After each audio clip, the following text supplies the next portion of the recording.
TruthSeekah and or its affiliates are not responsible for any strange phenomena that may occur during or after listening to this podcast, which may include the following: heightened senses of awareness, psychic abilities, UFO sightings, alien contact, time loss, out-of-body experiences, ringing in the ears, ESP, lucid dreaming, increased synchronicities, astral projection, telepathy, stronger intuition, levitation, miraculous healings, and or remote viewing. Please be advised to listen at your own discretion.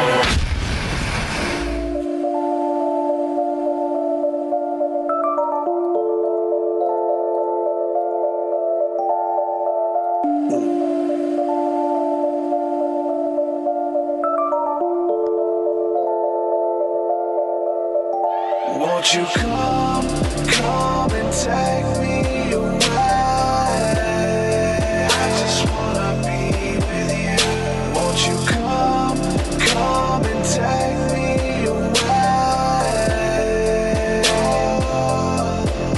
To a place to walk on troubled seas, faith to stand when I don't believe. I just wanna be with you.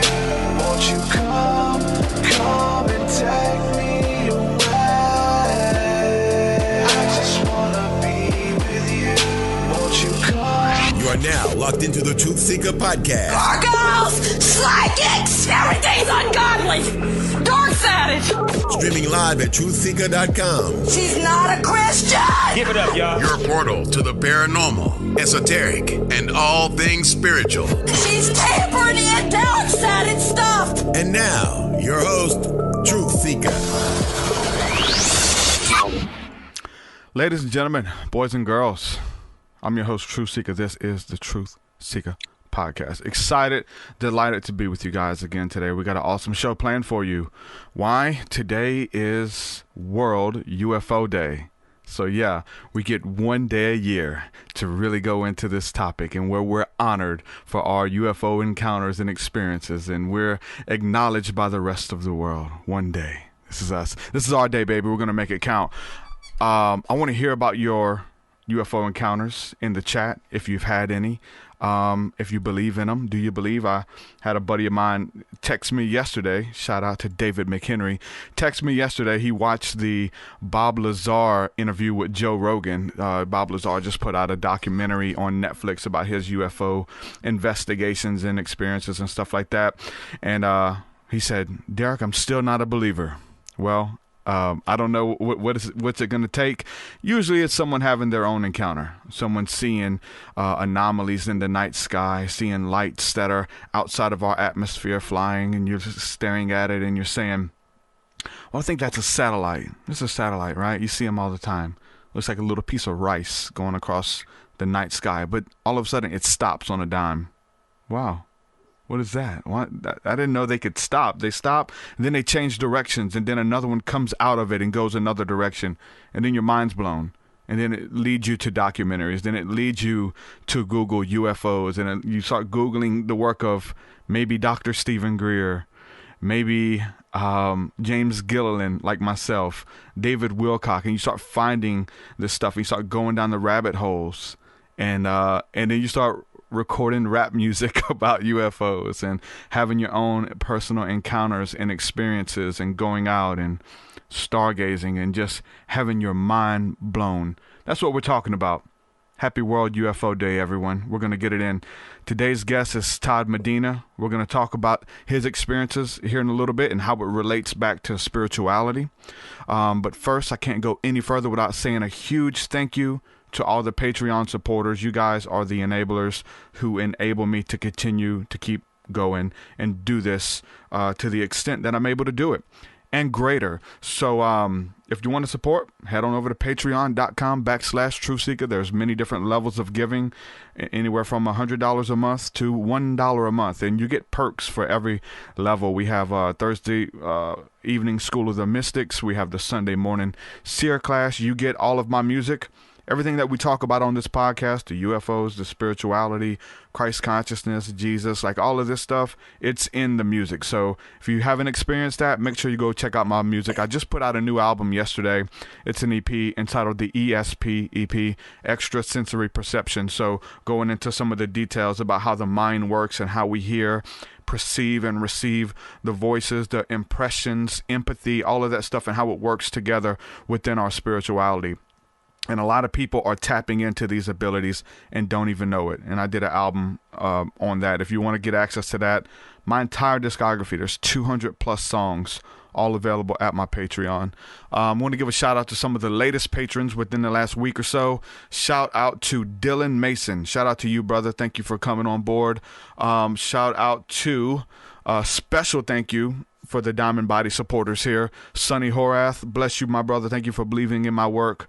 And Adam Brink, you guys are amazing. Thank you so much. And so there's a bunch of new stuff that I'm just dumping over there on Patreon, some courses that I'm getting ready to release. Almost done with 2 books that I'm writing. I've just been knocking that stuff out. All of it's going to be available. So patreon.com/TruthSeekah. That's out of the way. Today's guest, again, you may know him from such places as your local Facebook group, Todd Medina. Welcome to the podcast, my brother. What's going on, man? Just up bright and early in Hawaii, 5 o'clock in the morning, just to meet with you. It's 5 o'clock somewhere, bro. That's right. In Hawaii, actually. I'm good. I'm very good. I'm honored to be here. Getting up at 5 in the morning. You know, there's some things I like to wake up early when I can, 4:30, 5:30, to get up and start writing, beat the family up, beat the sun up even. You say you're looking out the window and it's just black, right? And people are like, no, ain't no way I'm waking up that early. And so we wake up early on the weekends and go shoot basketball with some brothers, and people are like, no, I'm sleeping in. And I just remember going back to my job. Like, I used to have to get up at 1:30 a.m. to go into a job that I hated, that I loathed, that I despised, right? But I did it. I got up at 1:30, 2:30 in the morning to get up and go to work, and I did it. I was very tired. So now when it comes to doing something that you love, getting up at 5 o'clock in the morning, 4:30, whatever, it's no thing. You get up and you're able to do this for a living, and you love it, right? So you've spent the majority of your life getting up doing things that you hated. Why not be able to do it and wake up, start the day early to do something you love and to bring something to the table, right? That's right. That's right on, man. Absolutely. I don't mind that at all. I've been looking forward to this. For sure, man. So again, like I said, World UFO Day. I want to talk about UFOs, light beings. It all ties in, right? It doesn't have to specifically be about that, but it has something to do with the consciousness of the planet, the greater good of humanity, what these things are that are going on in our night sky, that if you want to, you can go out there and have your own encounters. There's CE5 initiatives, contact of the fifth kind, where you actually go out and make contact yourself. I tie it into the angelic and all of that stuff. It's the same thing for me. What does before we get into your experiences, just kind of give some people just a little bit of background just about who you are and what you bring to the table. Well, I'm involved. I'm a co-creator of a group or an energy. I don't call it a group or an organization. It's an energy called Soulology. Soulology is something that was created essentially in the non-physical. And this I put together, we put together after experience a lot of things, physical, non-physical, some of the stuff that you're going to bring up and so on. But basically I would put it to you this way, that my beloved partner, my wife, and I had an experience probably 2 months ago where we were consciously, every night when we go to bed, we put our palms together and we see what happens, right? And so we went into what I would call a monad of about 22 other people. We were pulled in consciously for the first time in 60 years, as we were told. I'm 57. We were pulled into this monad. We were told that we were conscious 60 years ago when we made the decision to come down here and do the work that we're doing and incarnate.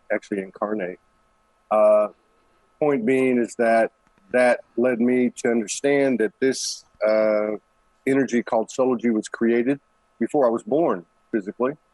And basically there's some proof of that. There's some validation. There's some synchronicity. For instance, I was given the name Soulology on her birthday in 2012, and I wouldn't meet her till 2015. That energy, or the name, was given to me by the consciousness or the face of the universe, Archangel Michael, a face of the universe. I don't know how that stuff works either, you know. But basically, Soulology is an energy that's grown over 8 years.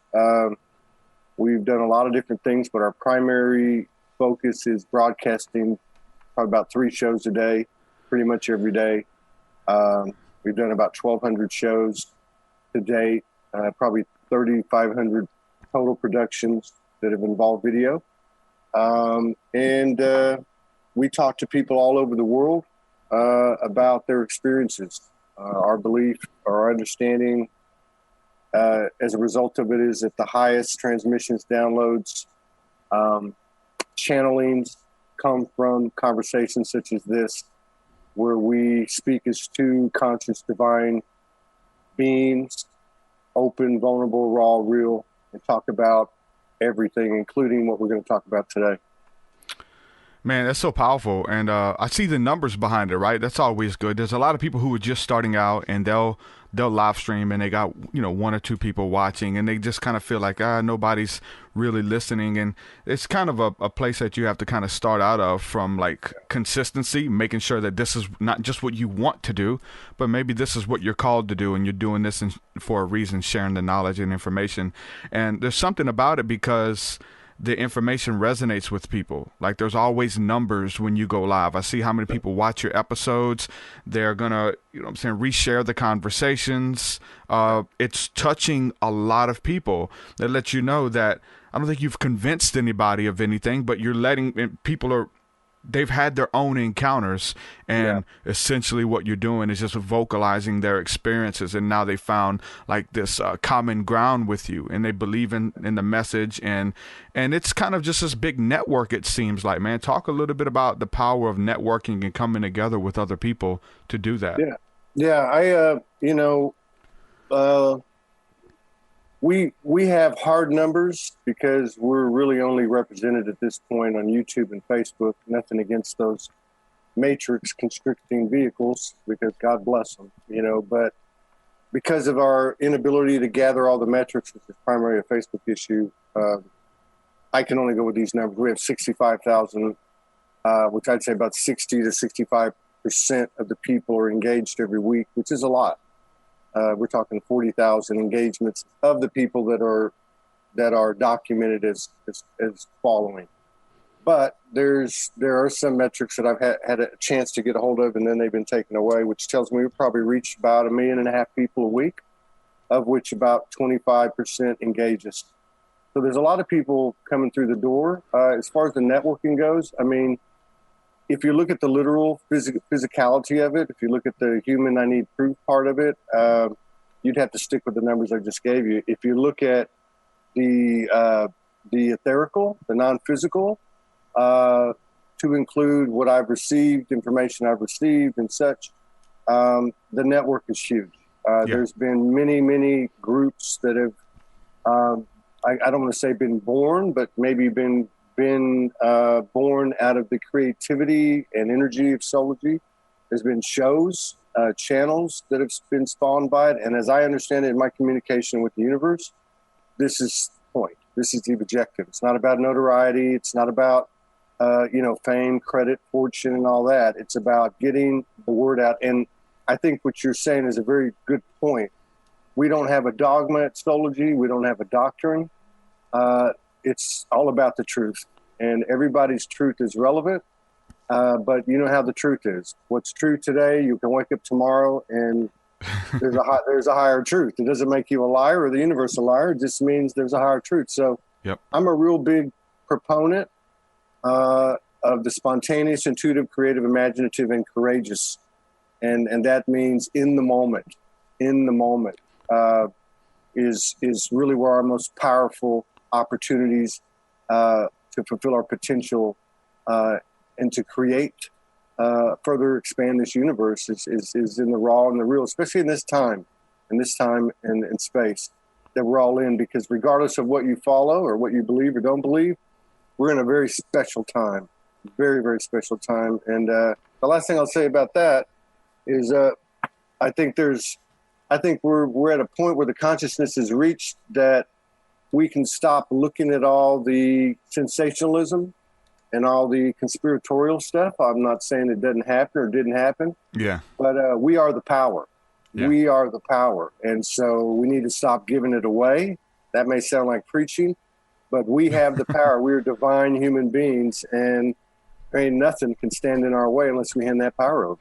And I don't care if it's physical or non-physical, interdimensional, multidimensional, no dimensional, whatever. So thank you for letting me share that. Yeah, for sure, man. I know we talked a little bit about that when I was on your show a couple weeks ago, and we talked a little bit about that. It's like, I'm not saying that stuff doesn't exist, but you have to. I mean, you only have 24 hours in a day, right? And you have to pick and choose what you want to give your time and attention to. And I think there's levels to this as well. Starting out with the truth movement, all the fellow truth seekers out there, like sometimes it is the government stuff. Sometimes it is the conspiracy theories that wake people up. They find a conspiracy theory that pulls them down the rabbit hole, and then they find a lot more that tie into it, and then it just becomes overwhelming.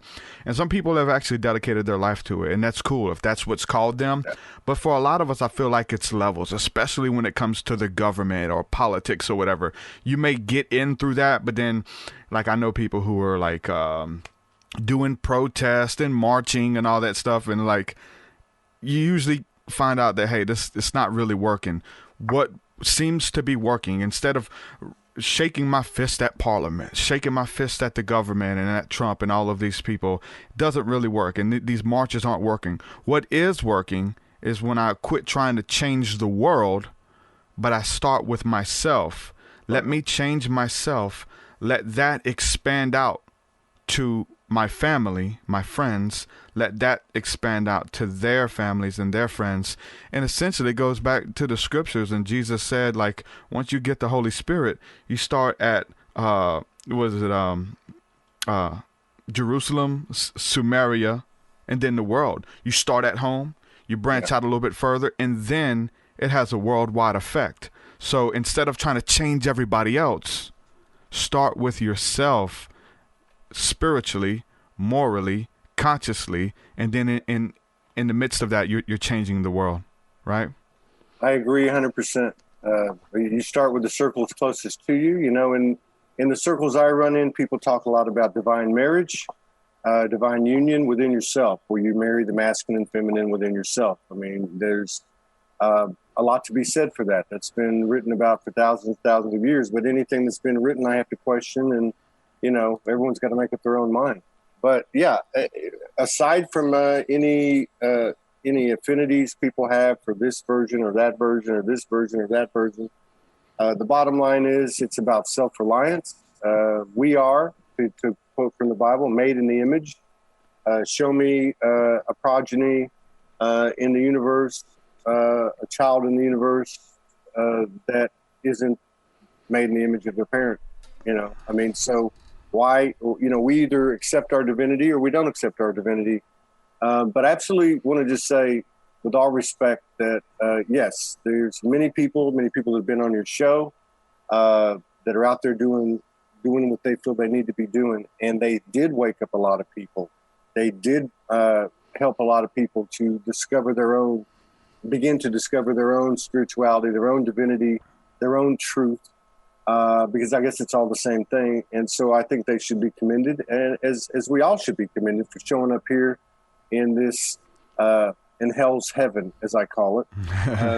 Because, a lot of people talk about free will. I think our free will, the most important part of our free will, was the one we exercised when we chose to come down here. I think we chose to come down here. I think we're also selected to come down here. And you can call that from an angelic order, a galactic order, and all the above that's known and not known. I really don't know. But yeah, I think big props to anyone and everyone who can put as many frequencies together out there and create an ever-expanding vibration. What I mean by that is get the camera out turn on the audio, rap, dance, poetry, speak, commentate, whatever it may be. Put your truth out there from your heart and don't look back, because other people will pick up on it. Their conscious mind may not get it, but their soul will hear it. And that's how we're kicking this consciousness up around the world. That's what's up. I mean, that's light language anyway, because you're speaking to the soul of the person. Truth resonates, and from the, you know what I'm saying, Jewish or Kabbalistic standpoint, knowledge is light language, and speaking that out. And it speaks to the soul of the person versus to the intellectual mind. It speaks to the soul. The first time I seen you, I think you were actually doing music. You were going live and freestyling and singing and playing music and all kind of stuff. And I remember those days. That's where I first seen you at, man. Talk a little bit about the music and stuff and going live doing that. Well, when my journey started 8 years ago, my world turned upside down like a lot of people's did. A lot of people that come on the show tell the same story, that have successive traumas. Yep. Anyway, long story short, I went homeless by my own choice for 2 years, and I just went into a constant communion. I was given the name Soulology, and like I said, on my wife's birthday, 4 years before I'd meet her, I started communicating with certain faces of the universe. 6 ascended masters, 3 spirit guides, and Jesus and Magdalene were the main ones. And I was told to write. So I just started writing. I had a little flip phone, and I did that for 2 years. And I came off the street, and about 1.5 years, I did memes. I did imagery, graphically altered images with the words written in it. I did about 1,200 of those. And then one day I was told, I was living in a house at this point, and I was living in a townhouse, and I was told one day, Soulology One Studios. And I'm like, what is that? And they're like, just go make a studio downstairs. So I did. So I've been writing a lot of prose and poetry, and I just made it up as I went. I would turn on some music, and I would just start to recite. And then after about 6 months, I did my first, what I call Soul Speak music video. And then about 6 songs into it, I did a little rap. And then about 75, 80 songs later, there's all kinds of variety in there, but I like to, all of them are one take, pretty much. There may be 4 or 5 of them. But it's not my main focus. I mean, I love it very much. I think everybody should find a creative outlet. I look at it this way. Soulology is a network. Each person is a spoke in the wheel, each group, each show, and Soulology One Studios is my contribution, my creative, artistic contribution to Soulology, the network. I'm just one of the 8 billion, Yeah. So, man, that's awesome. Like I said, you said over 1,200 shows now, podcasts, discussions, whatever you want to call them, long form discussions, right? Yeah. They're not usually 30-minute episodes. They're usually pretty lengthy. Consistency. It's a great word, right? When I started being consistent with my music or being consistent with the podcast, right, it was sporadic for years. I'd do 3 episodes. I'd go steady for 2 months and then stop for 3. Yeah. Go steady for another month, stop for 6, do 2 episodes. And it was just sporadic over the years until I was like, you know what, this is what I want to do. Now I go to my podcast page, and I mean, I make all the images. I got a really cool image of you that I made as well. I saw that, for this, I make all that stuff, and it takes time and effort, but it's consistency. I can easily take your picture, throw it up there. Hey, this is the guy. Check it out. Mm-hmm. But I go into a lot of depth on that stuff, and I take honor in the artwork and stuff. Now I just go to my podcast page and I scroll down. And I'm not at 1,200. I'm about 240 or something like that. I don't know. But as I scroll down, I'm seeing all of these images and seeing these people's names and remembering, like, oh my goodness, man. I've got an eclectic catalog now of beautiful conversations with people from all walks of life, all backgrounds. The same with my music. I go 200 songs. You got to start somewhere. You got to stay consistent. Keep pouring into what you believe in. And that's just a message for people, man. Whatever you believe in, whatever message has been given to you, find the vehicle for that and just be consistent. Stay with it. And I always have to stress that, because us as creatives, right? Us as being people who are very empathic and we're able to receive inspiration and things like that. I believe we're made in the image of that creator, right? And who is a creator in and of himself. He creates things. And so we're just like our father, or we're just like our mother who creates. And so now we have this knack to create, and we just want to create all this stuff, right? But you have to be focused. You have to say, okay, this is my mission. This is what I'm going to do. And it's so easy to get sidetracked. Hey, let's do this. And you get sidetracked and you forget about the first thing that you were committed to. So returning to that and staying focused and staying consistent is the only way that you have a production in a podcast and interviews where you can look at it now and you've done 1,200 shows. And I usually do 2 a week now. And I have some other stuff we do with the community as well, but I do 2 a week, and I feel like that's a lot. Yeah. You do, Yeah. Well, see, you do 3 a day, and I'm like, this is the third interview of the day. The amazing thing is that so my wife came over mid 2017 to check me out. Basically, she followed a higher guidance. We've been seeing each other for a while, but she came a year later, which would have been about a year ago. She came, and we ended up going through a divine conscious union ceremony, a marriage by U.S. or human standards. But she took over the kind of the producing role, and she lines people up, and it sounds very simple, but it's not. Oh yeah, there's a symmetry. Yeah, there's a lot of working to coordinate things, but more than that, there's a symmetry of the energy that's presented. And so the interesting thing is, and I just realized this because I remember when our 400 show happened. And our 400 show happened when she came over last summer. And I would have said we probably would have been at closer to 300 shows when she stepped in the door in, I believe, May of 2018 to hands-on become an equal force in what we were doing. And so that would mean that we did about 800 to 900 shows in the last 12 months. So that ought to tell you the kind of volume. But all I have to do is show up and get in the chair, which is challenging at times, because of all of the things that are occurring energetically around the world and how that affects us. People can talk about plasma, I don't know all the terms, photonic light, this and that. And, I don't really I don't care. I'm just to thine own self be true in my own space. And what you said earlier, but yeah, so it's, I agree with you. I think the consistency helps a lot. It also helps a lot. I'm very blessed to be in a divine partnership, because when you have one person that's receiving, I know you can relate to this. I know actually you can relate to both, because I know your story because you told me your story. But, when you're one person and you're hearing things, and you're seeing things, there's always that, hey, man, am I crazy? Did I see that? But when there's two people and you're being addressed together, then it becomes a little bit different. And then, of course, you get into venues or forums like this or like Soulology, Soul Speaks 5D, and you start to actually, that 2 or more becomes an exponential explosion of what you referred to earlier, truth. Yeah, it helps, man.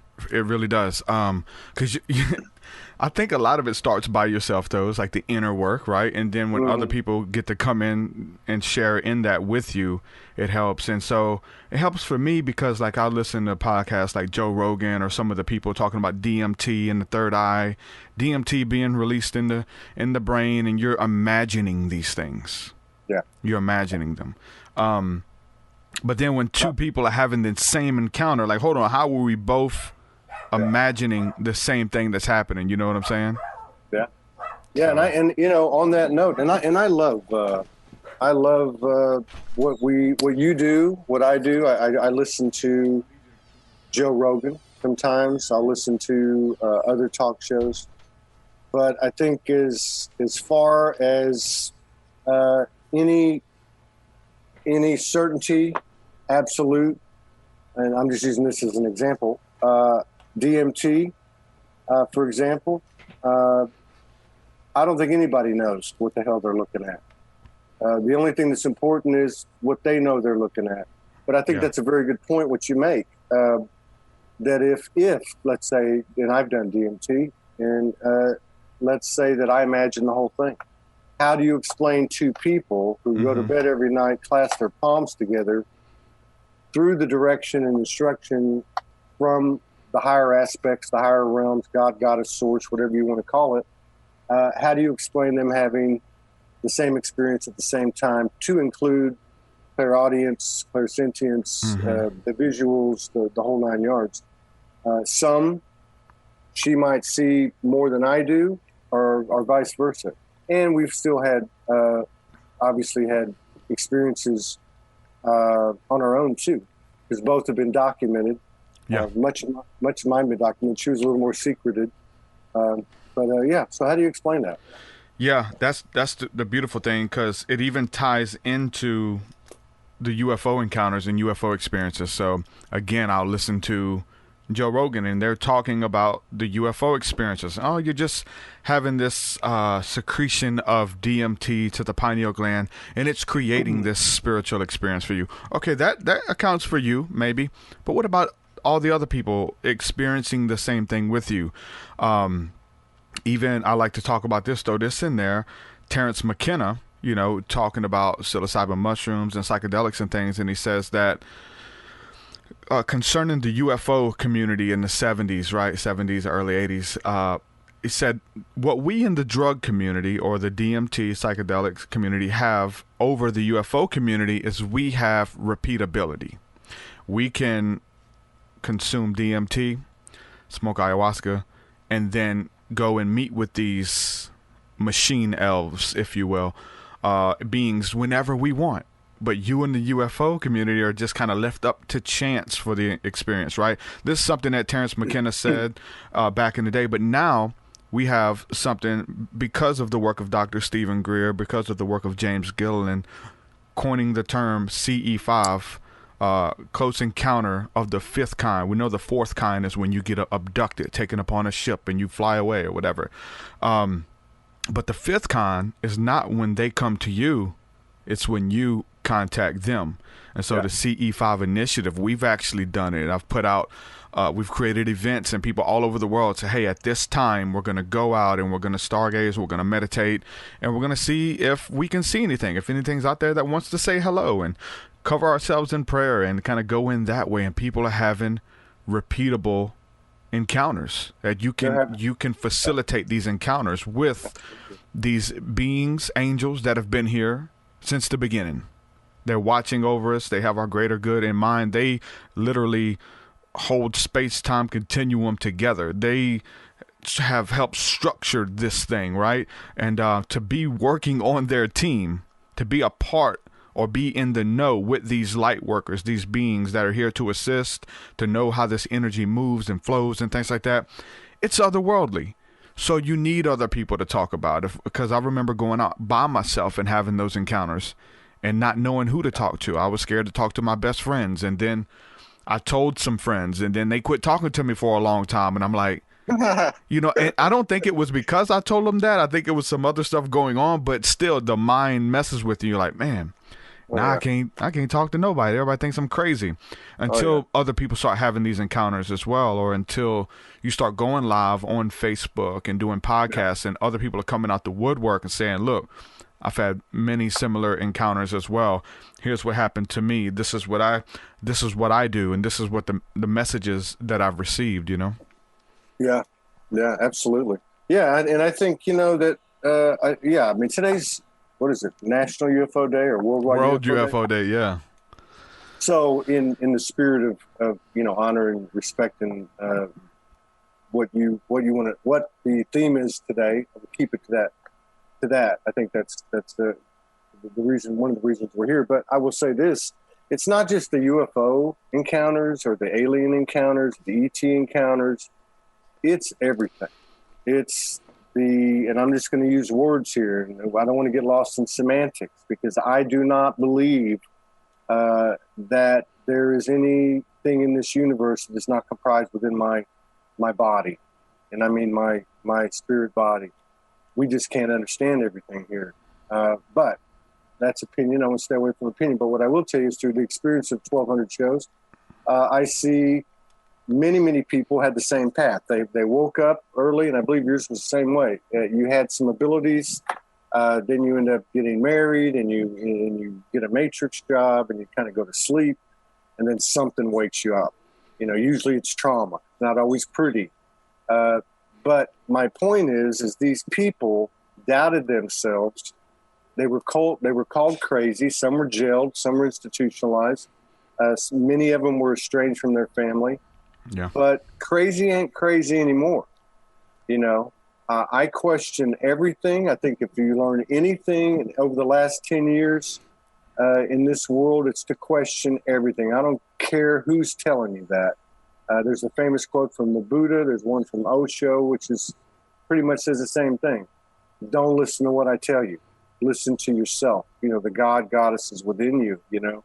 But yeah, I think this point you make about the repeatability is something that, and obviously it's something because it's not mainstream. Okay. And I don't consider Joe Rogan alt news anymore. I consider him mainstream. He's, I'm with you. You know, yeah, I don't consider, and not that I take anything away from him or anyone else, because everyone's got to make their own decisions.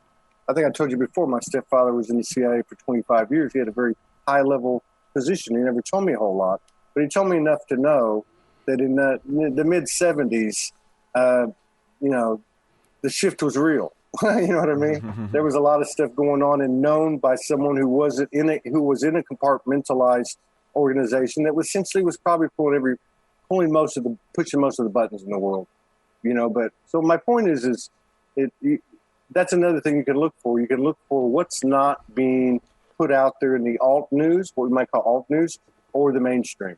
And it's these encounters that you're talking about, and that my wife and I have shared. You know, these type of encounters. Yeah, it's one of those things. You know, with the subject of disclosure, people are waiting for the government to come out about aliens or what's going on in space and all of this kind of secret space programs and things like that. Like, I don't think disclosure is going to come from the government. Disclosure is coming from above. People are literally going out there having their own encounters and talking about it, being vocal about it. I mean, what would happen if we weren't having these conversations? I was talking to a friend of mine earlier, and I always, you know, I've had these encounters with friends, and they won't tell a soul. They'll tell me because they know I'll talk about it, but they won't go live on Facebook. They won't even tell their wives. You know what I'm saying? Like, they're that scared that it's going to get out there and people are going to find out and call them crazy. They, you know, and it's so weird and something you got to forfeit. You know what I'm saying? It's for it. So early on, when I was called crazy or whatever, I want to smoke what you're smoking, give me some of that, you know, all that kind of stuff. Like, now I have a podcast that's thriving. I'm able to get up and do this for a living. I have a community of people who have my back, who believe in me, and I believe in them. And it's this ecosystem that's thriving, much like yourself, right? It wasn't free. You know, you had to kind of stick your head out there when it wasn't popular to do. And that's kind of, you have to pay the price. You have to count the cost. Is it worth it? Is this what you want to do? And I kind of throw it back in those people's court, and I'm like, I had to talk about it because y'all won't. You guys wouldn't. So we have to, you know, so now we have to be the silly one. And now, look who's laughing. You know what I'm saying? I love it. I love it, man. This is what I was destined to do. I'm doing what I'm put here to do. And it wasn't, you know, to drive a truck for 16 hours a day. It wasn't to push buttons. It wasn't, you know, to do that. And so when you find out what that is, and I think spirituality, UFOs tied in, like all of this had something to do with it. The greater collective, the greater levels of consciousness, and what role do we play in this earth? And so all of this stuff comes in to really go into the dream state like a true shaman, being able to see who you're destined to be and be able to bring that out and manifest it in this reality. It's a process, but it's part of it too. And there's a lot of people waking up. They don't know what to do. They're looking for answers. They're looking all around. So I think they've come to the right place, man, because to feel like we're isolated, because that's what you feel like at first. I'm the only one having this encounter, but there's people all over. This awakening is global, man. There's people all over the world. They look different. They speak different. Their experiences are kind of detailed to them a little bit. Their terminology is detailed to them. They may call it a different thing, but it's the same thing. It's an awakening that's happening to people understanding the true nature of reality. And what are you going to do with it? You're going to let it freak you out? Because it will if you let it, or you're going to try to hold on and make something out of this, Well, I think that, I agree with you. And I think that the real focus or the real gift or the real message, it's not in what, I might tell someone or you might tell someone or someone you have on your show, what they might tell someone. It's actually in the story. It's in the story about, who Derek is, who TruthSeekah is, what you're doing. It's in the story. You're the magic. The human is the hero. You've actually followed your guidance. And so you followed the universe, which is the same thing as the universe. And you've followed that guidance, and you've had the guts to do it and the love to do it and the determination to do it, to overcome obstacle after obstacle after obstacles. I know you had them. And so that's the beauty of it. That's the spark. That's the spark of the soul. That's actually, as a lot of people will explain in their own way, they'll say that we're all fractals of one God, one source, and that these fractal or this source is experiencing itself through each one of these fractals soul lifetimes.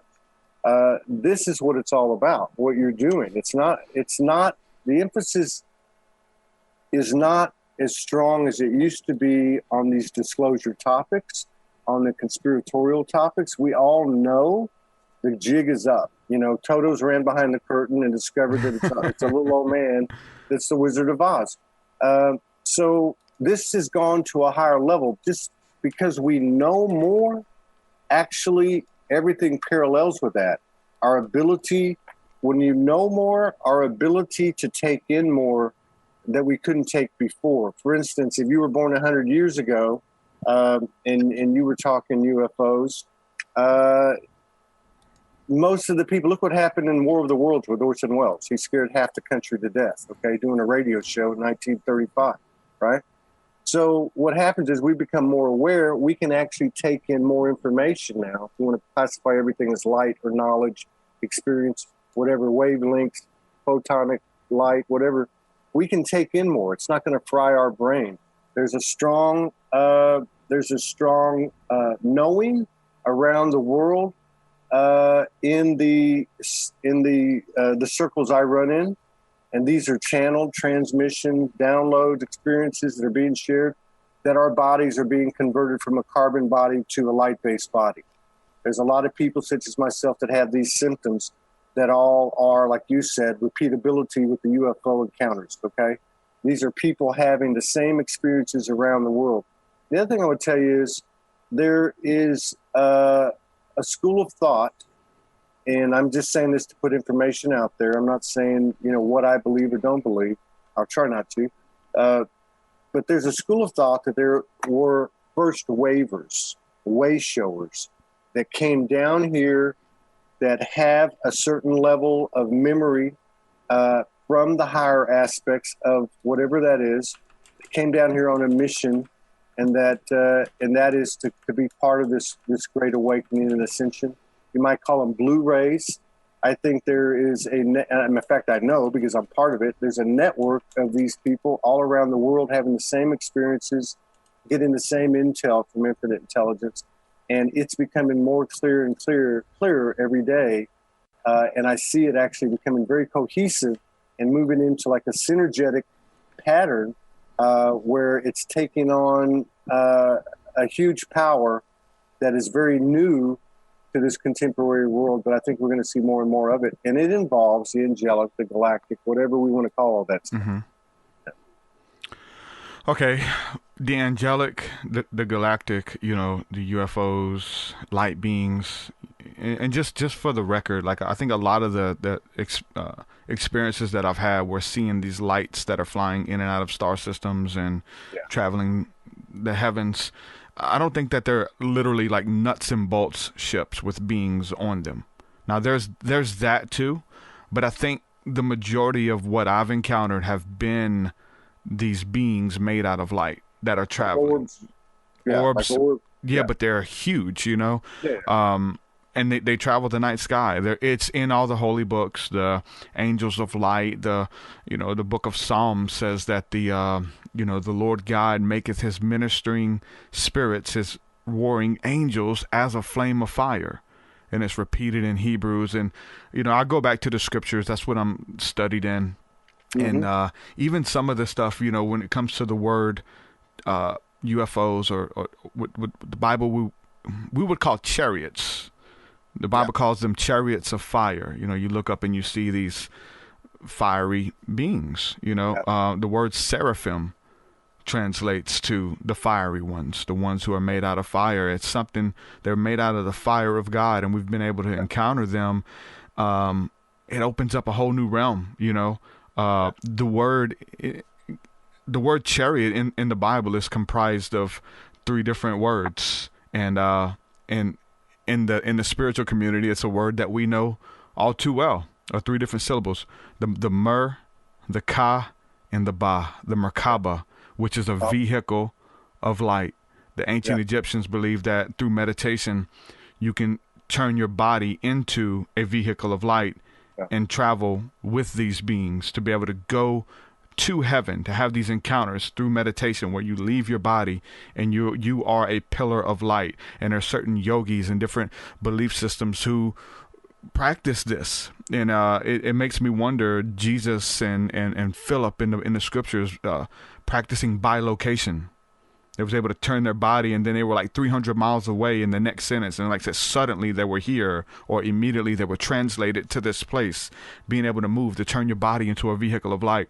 And there's just little things like that that's sprinkled throughout all of the holy texts, all the holy books. And if we go back and look at them for what it is and understand it, and it's like, man, it's promoting this stuff. Like, these ancient philosophers understood something that has been lost to us today, and now we're just reawakening to what they already knew.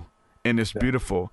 And there's a scripture in the Bible that says to stand at the crossroads and ask for the ancient path.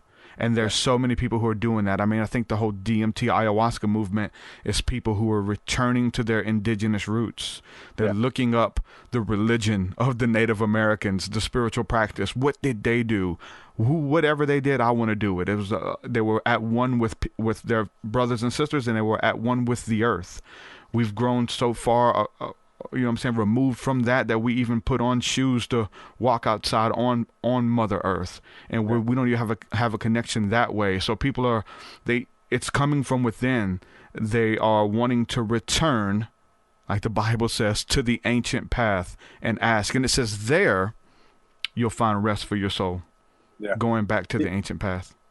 Yeah, and the thing is you bring up the plant medicine. I mean, you can find, let's just level off on a name, okay? You can find God in a plant. You can find God in the ocean. You can find source, God, goddess, anywhere, anytime that you want. I think that what you bring up about the Merkaba is very important. I kind of believe, and this is not to convince anybody of anything, but we all have a Merkaba. Every single one of us has a Merkaba. I think we're probably in a fishbowl of a realm in the multiverses that was some type of special deal. I don't know. We do all those things. We are that, I am that. And I am that does not mean that I am that, but I'm not that. We're everything. We're everything. There's an interconnectivity to every single thing. And I think that the importance of UFO Day is less about are there UFOs, and it's more about the experiences, that some of which I touched on, that you asked me to speak about. They're about these experiences, this repeatability that the network that you were involved with, in terms of these mass meditations or mass initiations of contact, C5s. These are the things we need to talk about. When you are laying in bed next to your wife for, hadn't spent more than 10 weeks together, and you start to receive tones. A lot of people around the world are receiving tones and vibrations in their ear. Yeah. There's nothing at that point visual. Just a message, hey, we're coming, or something's coming, okay? Get about 3 of those tones, next thing you know, we're told to get on our knees and face each other. We never said anything to each other the whole time it happened. As we're looking at each other, both of us disappeared from the chest up, and you could see like stars, like the cosmos. And then each one of us started to morph into different past life incarnations, off-planet incarnations, off-universe incarnations, while we're receiving information. First of all, a knowing that we knew the other incarnations in some form or fashion in every situation. Also being shown planets and different landscapes and such. And this goes on for 45 minutes. Now, how does that happen without drugs, without anything? The next one that stands out is one in that same room a few days later, where the room filled up with translucent beings that didn't look like ETs. They weren't quite materialized enough to see the specificness of their face, but you could certainly see the size of them, the shape of them.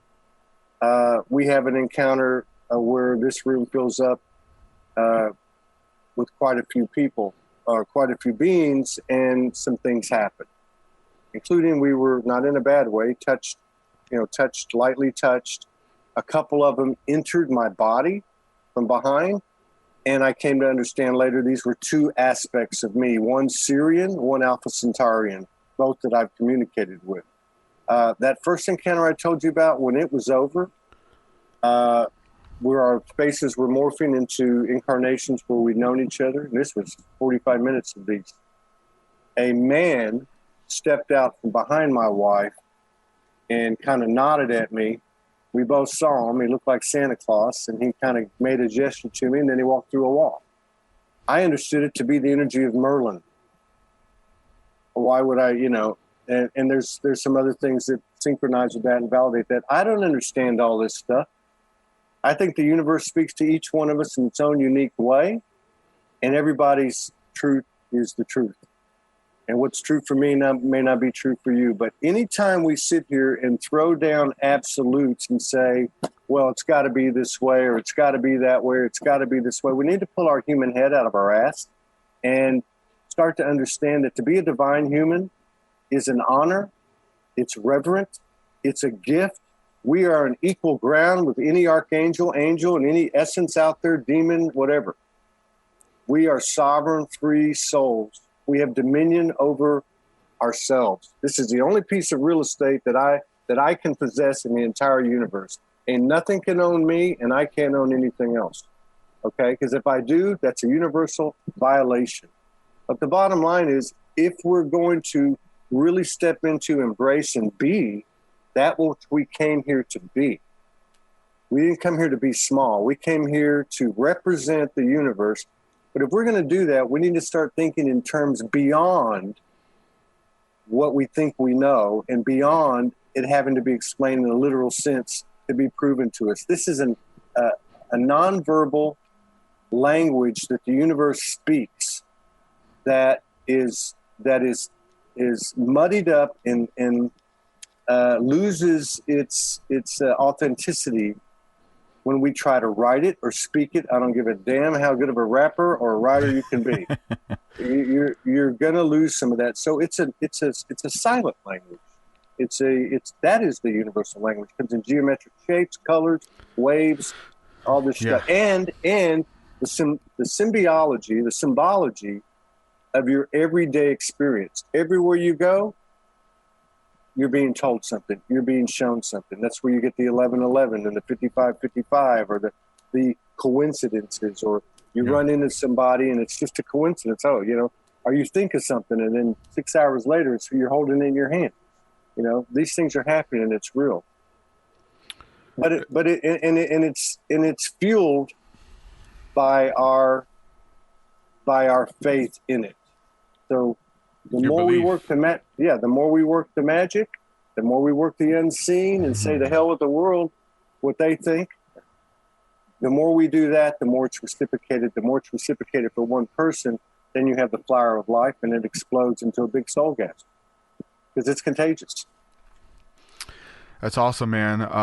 You said that you could see God in everything, right? You see the divine in everything, and you can see the fingerprint of them all over everything.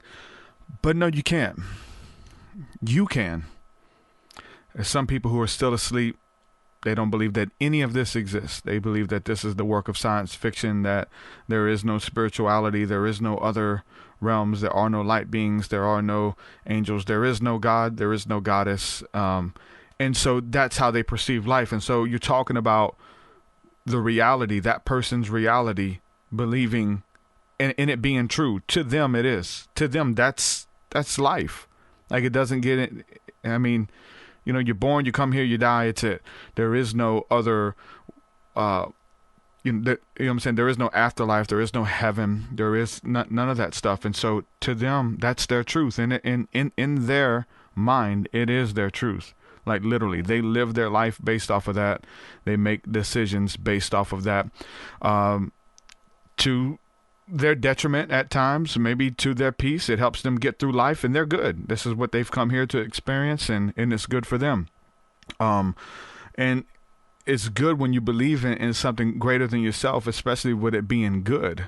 What about the people here who believe in bad things, or they're all, like you said, they're speaking in absolutes, that God told them this, and this is the only way. And if you don't do it, you're going to die, and you're going to perish, and you're going to burn. There's all of these different things that come to the conversation.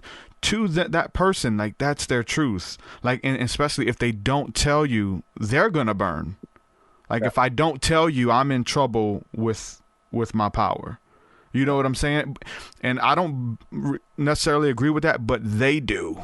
Like, they believe in that enough to they're going to comment on your live stream, enough to they're going to inbox you or email you or pull you aside or tell people to stay away from you, because they believe that what you're doing is it goes against their reality, Yeah.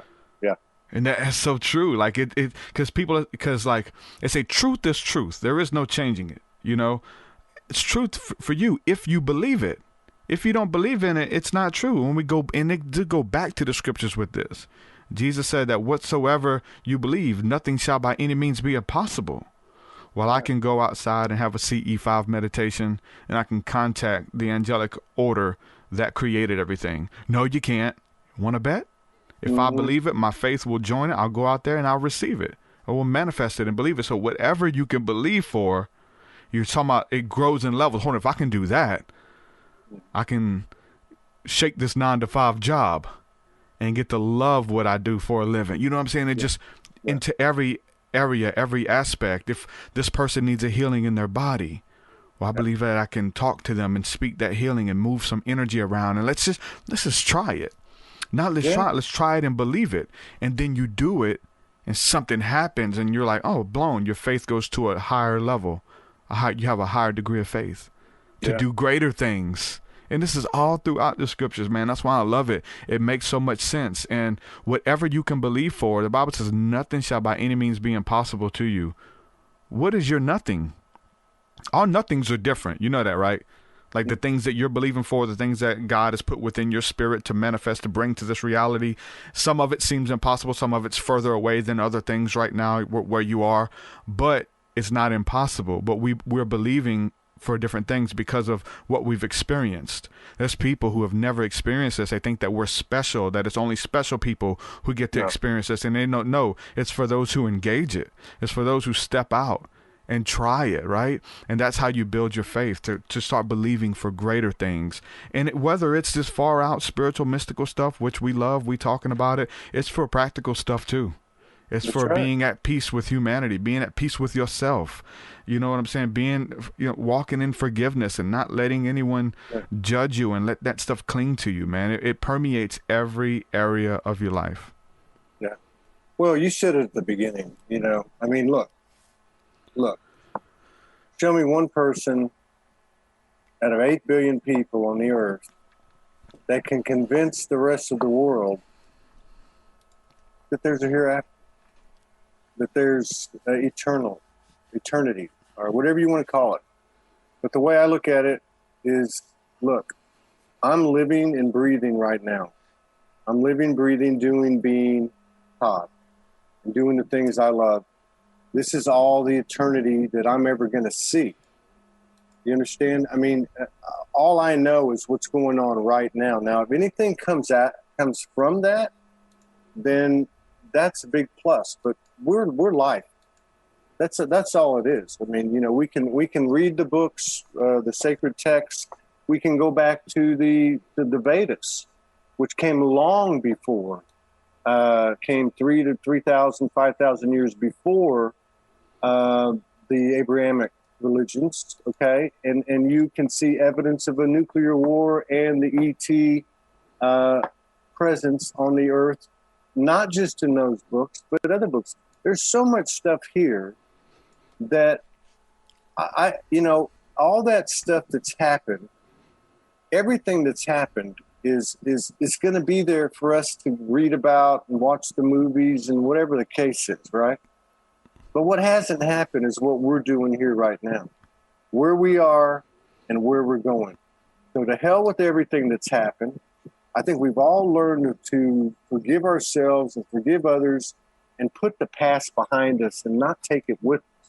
By the same token, we've learned now, I think, with this wider awakening or this greater expansion of the awakening, to not let the future hang on to us. Not to let the future become what the past was to us. It just looks different. Oh, when I get there, this is going to happen. Or when I get there, I'll be happy, And then the third element is this.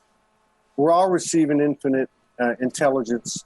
We're all having some type of encounter. Some people are probably just less open to it. So don't get caught up in the angels and the galactics and the divine essences and the messages and who you were in a past life and who you are in a future life, because you're taking the emphasis off the only thing that really matters, and that's right here, right now. And I said it before, and I'll say it again.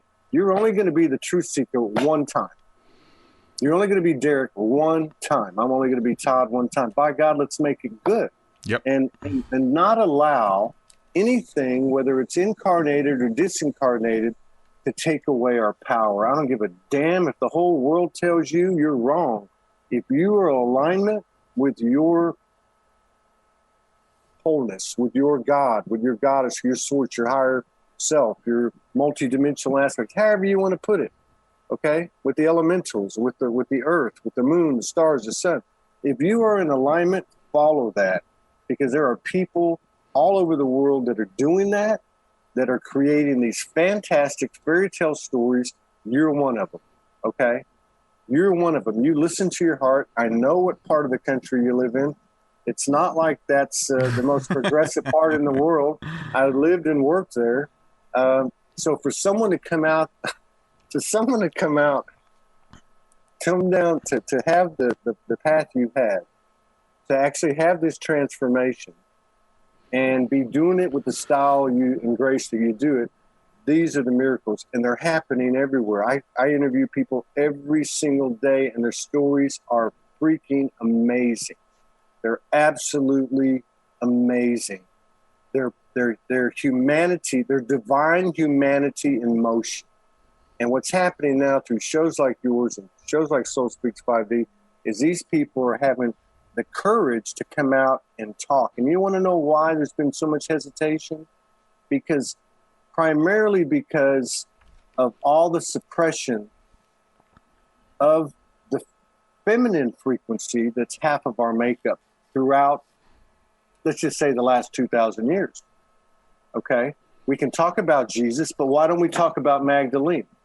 Anyone who's done any research on Magdalene will understand what an incredible prophetess she was and how important she was to him.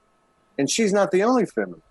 But the reason that these folks are hesitant to come up is because it's in our DNA. These people were butchered, killed, raped. Okay? There was 60 million, 70 million women slaughtered in the 13th century. I mean, this is insane. So for us to neglect any part of what is our composition, physical, biological, spiritual, soul, the whole 9 yards. I mean, this is the temple. The temple isn't just, I need to be a vegan and not drink milk, nothing against vegans. But I mean, the temple is what you said earlier. Knowledge is light. We are light bodies. How do we turn this stuff on? We turn it on by having these conversations. I'm giving you code at a conscious or unconscious level. Yep. You're giving me code at a conscious or unconscious level. And the crazy part is, the best part is, anybody who's part of this vortex in this moment is contributing their own code. And it's a to and fro. It's a give and take. It's a give and receive for everyone. This is the power that we're coming into. And this collective beehive intelligence is getting bigger and bigger every day, and our access to it is becoming more clear every day too, and our ability to utilize it. So bilocation, teleportation, there's people I know all over this world that have visited other planets, that have done these things. I mean, this is mainstream now. I personally believe that every single one of us is a Jesus and a Buddha and a Magdalene and a Kuan Yin.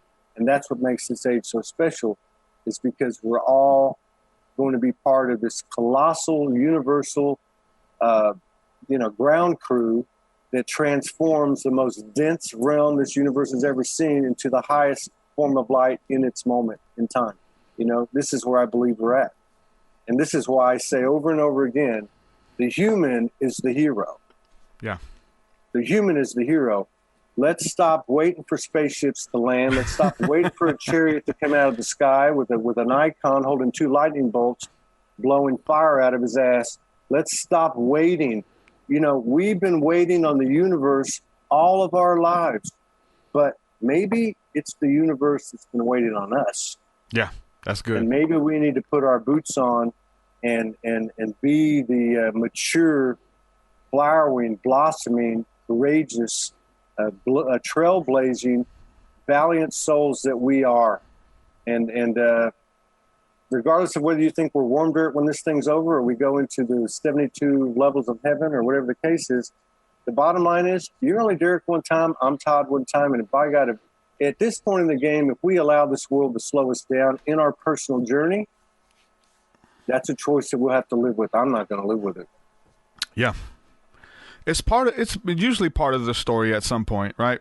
Like people, I mean, it's you're talking about the human is the hero, and I'm reminded of the hero's journey, right? And so it's this awakening process of being called and then coming into the understanding and then doubting yourself and then going through a dark night and just kind of like giving up or whatever the case is. But yeah, we are all on that journey. That's the story of Jesus. Jesus, like the hero's journey. It's the story of Anakin Skywalker. It's the story of Luke Skywalker. It's the story of the Buddha.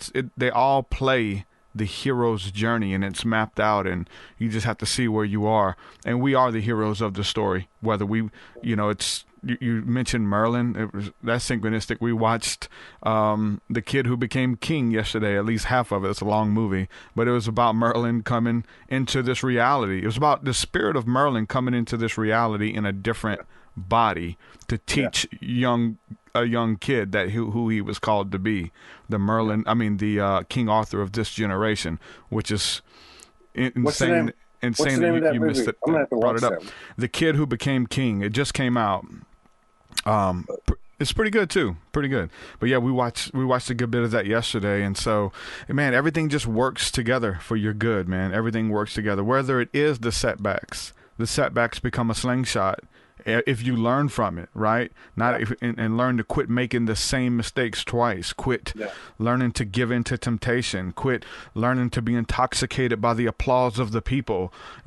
Singing to the choir, like doing what you're called to be, not just staying where it's safe, but doing what God has placed within you to manifest and bring out.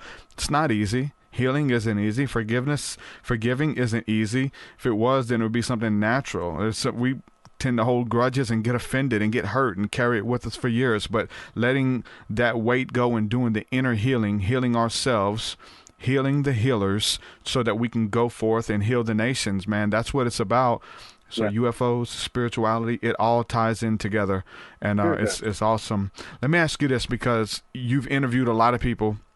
Now, have you ever had anyone on your show that maybe you thought were just kind of making it up as they go? Maybe you thought they were full of it, or they were like really egotistical, or has everybody just been, fun to work with, or whatever the case? Have you ever had any of those weird interviews, like you're like just kind of second guessing the person?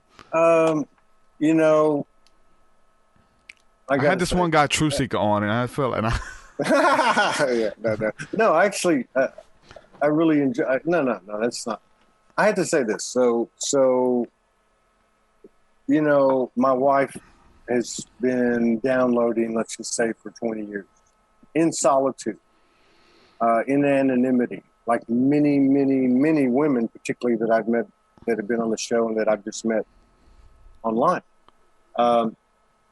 So there's some things, some practical soul sense things I've learned from her. And one of them was probably 350 to 400 shows in. She said, because I had some problems. And it wasn't, I'd be like, man, I don't want to talk to this person. I don't resonate with this person. But I was told from day one, well, Soulology is just a word. It's a word for Holy Spirit. It's a word for oneness. Everyone's included, whether you like it or not. That's the whole mentality. So just because Todd, the human aspect, doesn't like something, doesn't mean that it's not coming on. We're wide open. The group's always been wide open, and the show's info's wide open. As long as it's nothing, and that hasn't happened, as long as it's not anything that's tearing anybody down, But anyway, so to answer your question, she taught me, when you sit down, invite their higher self in, get to that higher aspect of yourself, and then ask their higher aspect to come in. Now, this could be explained another way. I used to do this before my methodology or terminology or embodiment came to a different level. I would say, I want all of my angels to go see all of Derek's angels. Let's have a powwow and let's make this for the highest good of all involved. Okay? I might say something like that. So once I started doing this, I started to understand that the consciousness that was created by me and the other person and the people in the audience was actually in and of itself in charge. And if I could allow myself to reach to have the trajectory of my highest potential, my highest contribution, my highest level of service, my highest level of love and openness, that was all I could do, that somehow or another it can contribute, right? And others are doing the same thing. So what I've found is that normally if there is any type of doubt or anything like that, normally it works itself out. I do think that for the most part, it's been a pretty strong truth quotient. I think maybe in the 95th, 98th percentile. And I'm not saying that out of arrogance or anything else. I'm saying that out of the purity of the consciousness that I call Soulology. And here's the other thing. Most of the people that have been on the show have had intense, consistent, dramatic, divine intervention and divine episodes. As you say, with all respect, they're all in the same boat. UFOs, galactic, angelics, okay? And so that is, I mean, the higher your soul goes, the higher your ego goes. Period. End of story. All right? Period. End of story. You would not be, the ego is the universe's great equalizer. It's our tool in this realm. It's not to be in control and driving the car, but you know what? Put it in the passenger seat. It's a pretty good second-hand, what do you call it? Second person, or the second pilot, or whatever you call it. It's a pretty good one because it's got good eyes and good ears.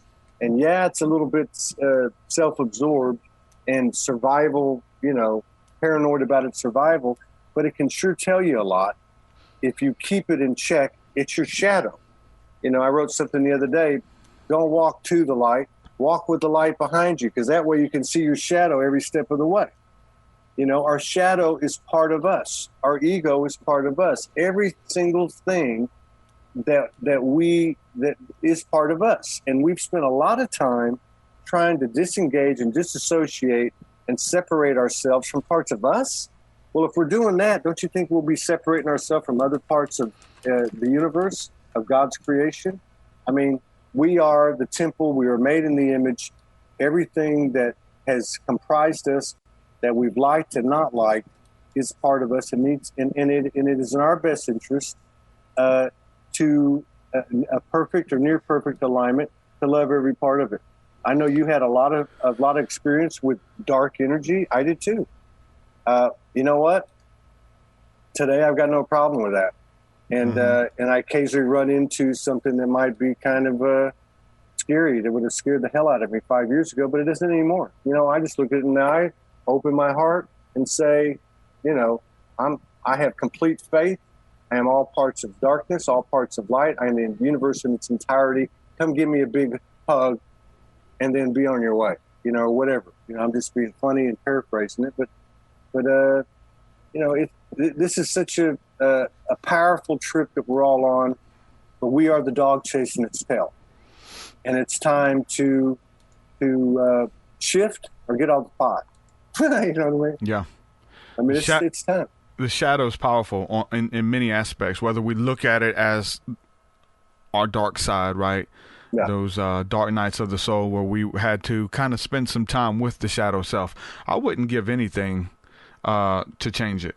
Like, yeah. I'm thankful. Now, when I was going through it, just like many of you, when you're going through it, you're like, get me out of this, help me, and that's part of it. But now that I look back on it, I'm thankful for all of it, like all of the, the crazy stuff and the darkness and the betrayal and the questions and the doubts and the depression. Like, I'm thankful for it now, because now we get to see it when it comes. Now we know what it looks like. We know what the darkness looks like. We know what depression looks like. We know how to get out of it. We've been here before. And then on top of that, there's a natural empathy that comes because you've been through it, right? Yeah. Obviously, if we're one with the Creator, it doesn't matter if you have been through that. You have that power to help people to get through whatever it is. If you've experienced it or not, you have the power to tap into that infinite source to do that. But it helps because you literally have a natural empathy. You really care about those people who are going through that stuff, Yeah. And the thing is too, I mean, even when everybody's experiences are the same. My pain is the same as your pain. It's proportionate to my life experience.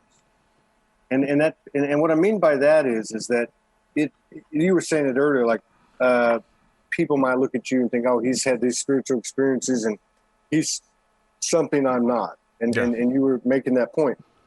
We're all the same.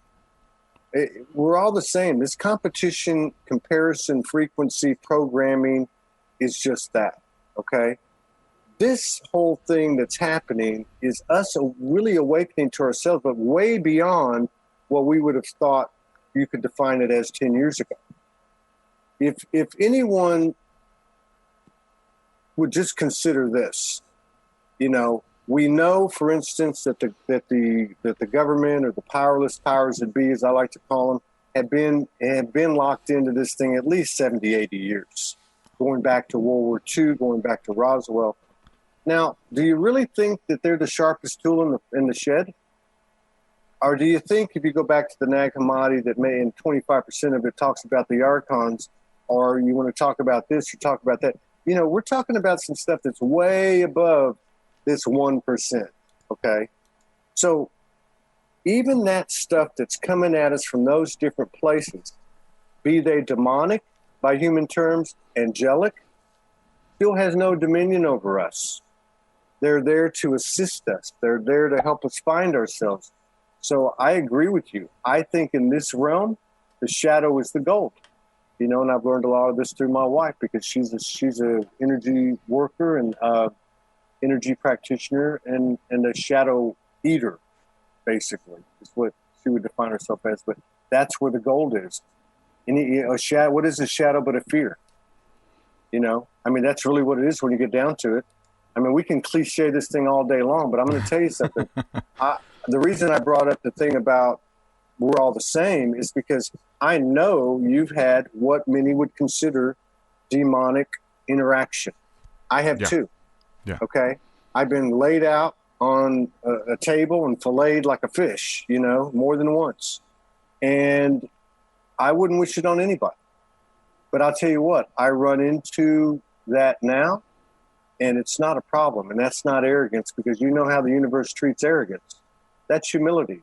It's humility when I can look 3 years ago, maybe 3 years ago, 4 years ago, look into a full-length floor-to-ceiling mirror in my house at the time, and 3 o'clock in the morning, in a dimensional state, you know, in communion for hours, and I look at myself, and I'm told, step up to the mirror.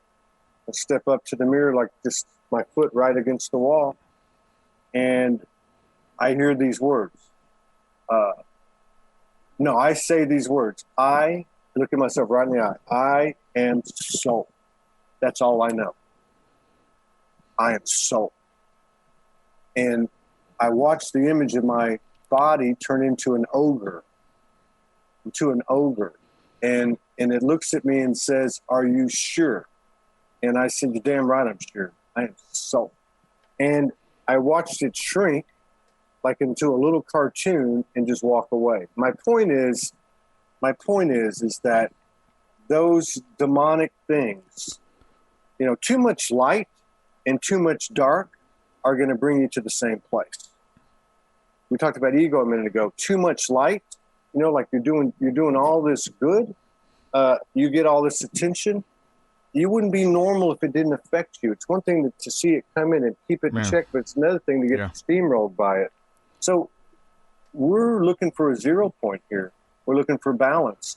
We're looking for acceptance of all the universe. If I'm at my 0 point and my 0 point says, okay, I'm at peace with anyone that I don't jive with culturally, color of my skin, religion, this or that. But if you're homosexual, I'm going to put you over here in this corner, right? That's not Jesus-like. That's not Buddha-like. That's not Magdalene-like. That's not Derek-like or Todd-like. We're all the same. We're all the same, you know? And part of that is the shadow experience. In fact, the shadow experience is the greatest common denominator that we have. Yeah. Because we're conscious here. Now, if you get past this realm and we have the higher perspective and it's 100% full time with us and not coming and going, all right, then it might be different. But in this realm, the experience of being a human being, okay, the irrepressible, revolutionary human being species that never gives up, no matter who's oppressing them, who's killing them, who's torturing them, never gives up. The human hybrid soul history is all about overcoming, never giving up, revolution, okay? And I think it's all paying off now. I think that we're actually in a place now where we can take this as far as we want, and the universal family is sitting on the edge of their seat saying, oh my God, I didn't think they could go this far, this fast, and how far will they go? You know? because there's been a lot of prayers, a lot of whatever you want to call it, put up, as you referenced earlier, in the dark night of the soul, when you're saying, beam me up out of here, get me the hell out of here now. Jesus, take me home. Lord, take me home. I'm done. Stick a fork in my butt. I'm done. A lot of us have done that, and even recently. so, but I think that the reciprocation is occurring now. And if you look at the spirit science, if you look at the science, if you look at the scriptures, everything's pointing to this time. And I think that was a forecast of a template or a blueprint where there was a knowing of what would occur in probability. The question is, now that we have this awareness, what are we going to do with it? Mm-hmm. That's, to me, what this game's about. Here's all the knowledge. You might call it Akashic records, scriptures, whatever. Here it all is given to you. Now that you have it and you've absorbed it, what are you going to do with it? Okay? That's the God-like or goddess-like quality that we have. It's creation. What are we going to do with it? What are we going to do? And what's happening outside of us? Most of us will think the global stuff, right? Oh my God, the world's going to hell. Da, da, da, da, da. No, I see it every day, and it's the finger pointing. Oh, well, they do this and they do that, and it's not over there in some different cultural organization or country or community. It's right there in front of your face in your own community. I've said it many times. Astrology is not a social circle. It's an energy. Okay. Don't get mad at me if I don't answer your message or tell you, or I don't tell you I love you. I love everybody. We all love everybody. Let's get past all this junior high stuff and let's get down to the brass tacks. And what is that? That is living your life. That's living your life like you're doing. Yeah. Or that I'm doing. And many other people. That's the power. That's the story. And you don't have to tell anybody. You know why? Because your soul's lighting up the whole grid. It's lighting up the whole grid. And it's not through anything other than the sheer energy that you're creating by the power of to thine own self be true to you. Be true to Derek. That's what Derek's doing. And what's Derek doing? He's having a blast. I mean, I tell my wife all the time, this is our job. Yeah, let's do it. Yeah. Dreamed of this day, man, that's interesting though. You talk about, let's grow up. We're not high school students or middle school students, but working with large amounts of people in a collective and with a community, it becomes hard because you find yourself going through the middle school stuff because a lot of people tend to stagnate and stay in this area from when the trauma happened to them. So if trauma happened to them when they were 11, they kind of stay there emotionally, right? They need attention. They need a mother. They need that. And so they're so needy, right? And so even though they're old in the physical body, maybe, 40, 50, 60, 70, whatever, they're still stuck in this needy space spiritually. And you have to kind of cater to these people that sometimes the drama comes, the gossiping, the backbiting, or he likes me more than you, and just weird stuff, and people who just haven't really done the inner work. And this is something that I'm always guilty of. I've been guilty of it for a long time, but I just kind of assume that people know what I know. Have you ever get there, because we're talking about these UFOs, and even like you talked about the War of the Worlds, and you just kind of ran past it. You heard it a bunch. There's people who have no idea what that was. The War of the Worlds broadcast that happened, But we feel like people know everything that we know, so we just kind of brush by it. No. But they don't. They're still, babes in a lot of this stuff, and they need to be taught. And, the Apostle Paul said that strong meat is for those who are spiritually mature, and those who are kind of new or young in this kind of still need milk. And it's hard to sometimes discern where people are to really gel there. And they could be healers. Like I know healers who are 11 years old spiritually. And it's really hard, but it's about doing that inner work for yourself and not putting all the baggage on those around you. Like, do the inner work, because then you're not always taking. You're bringing something to the table. Yeah. You know, you know who you are. You're confident in that, and nobody can tell you otherwise. And it's not a cockiness. There's not an arrogance that comes with that, but it's just an inward knowing of who you are and what you bring to the table, and you are valuable, each and every one of us. But Absolutely. Not to bring that other stuff, man, and like, it's hard, bro. But it's so interesting because everything in the universe, as I understand it, my experience from early on 8 years ago, is paradoxical.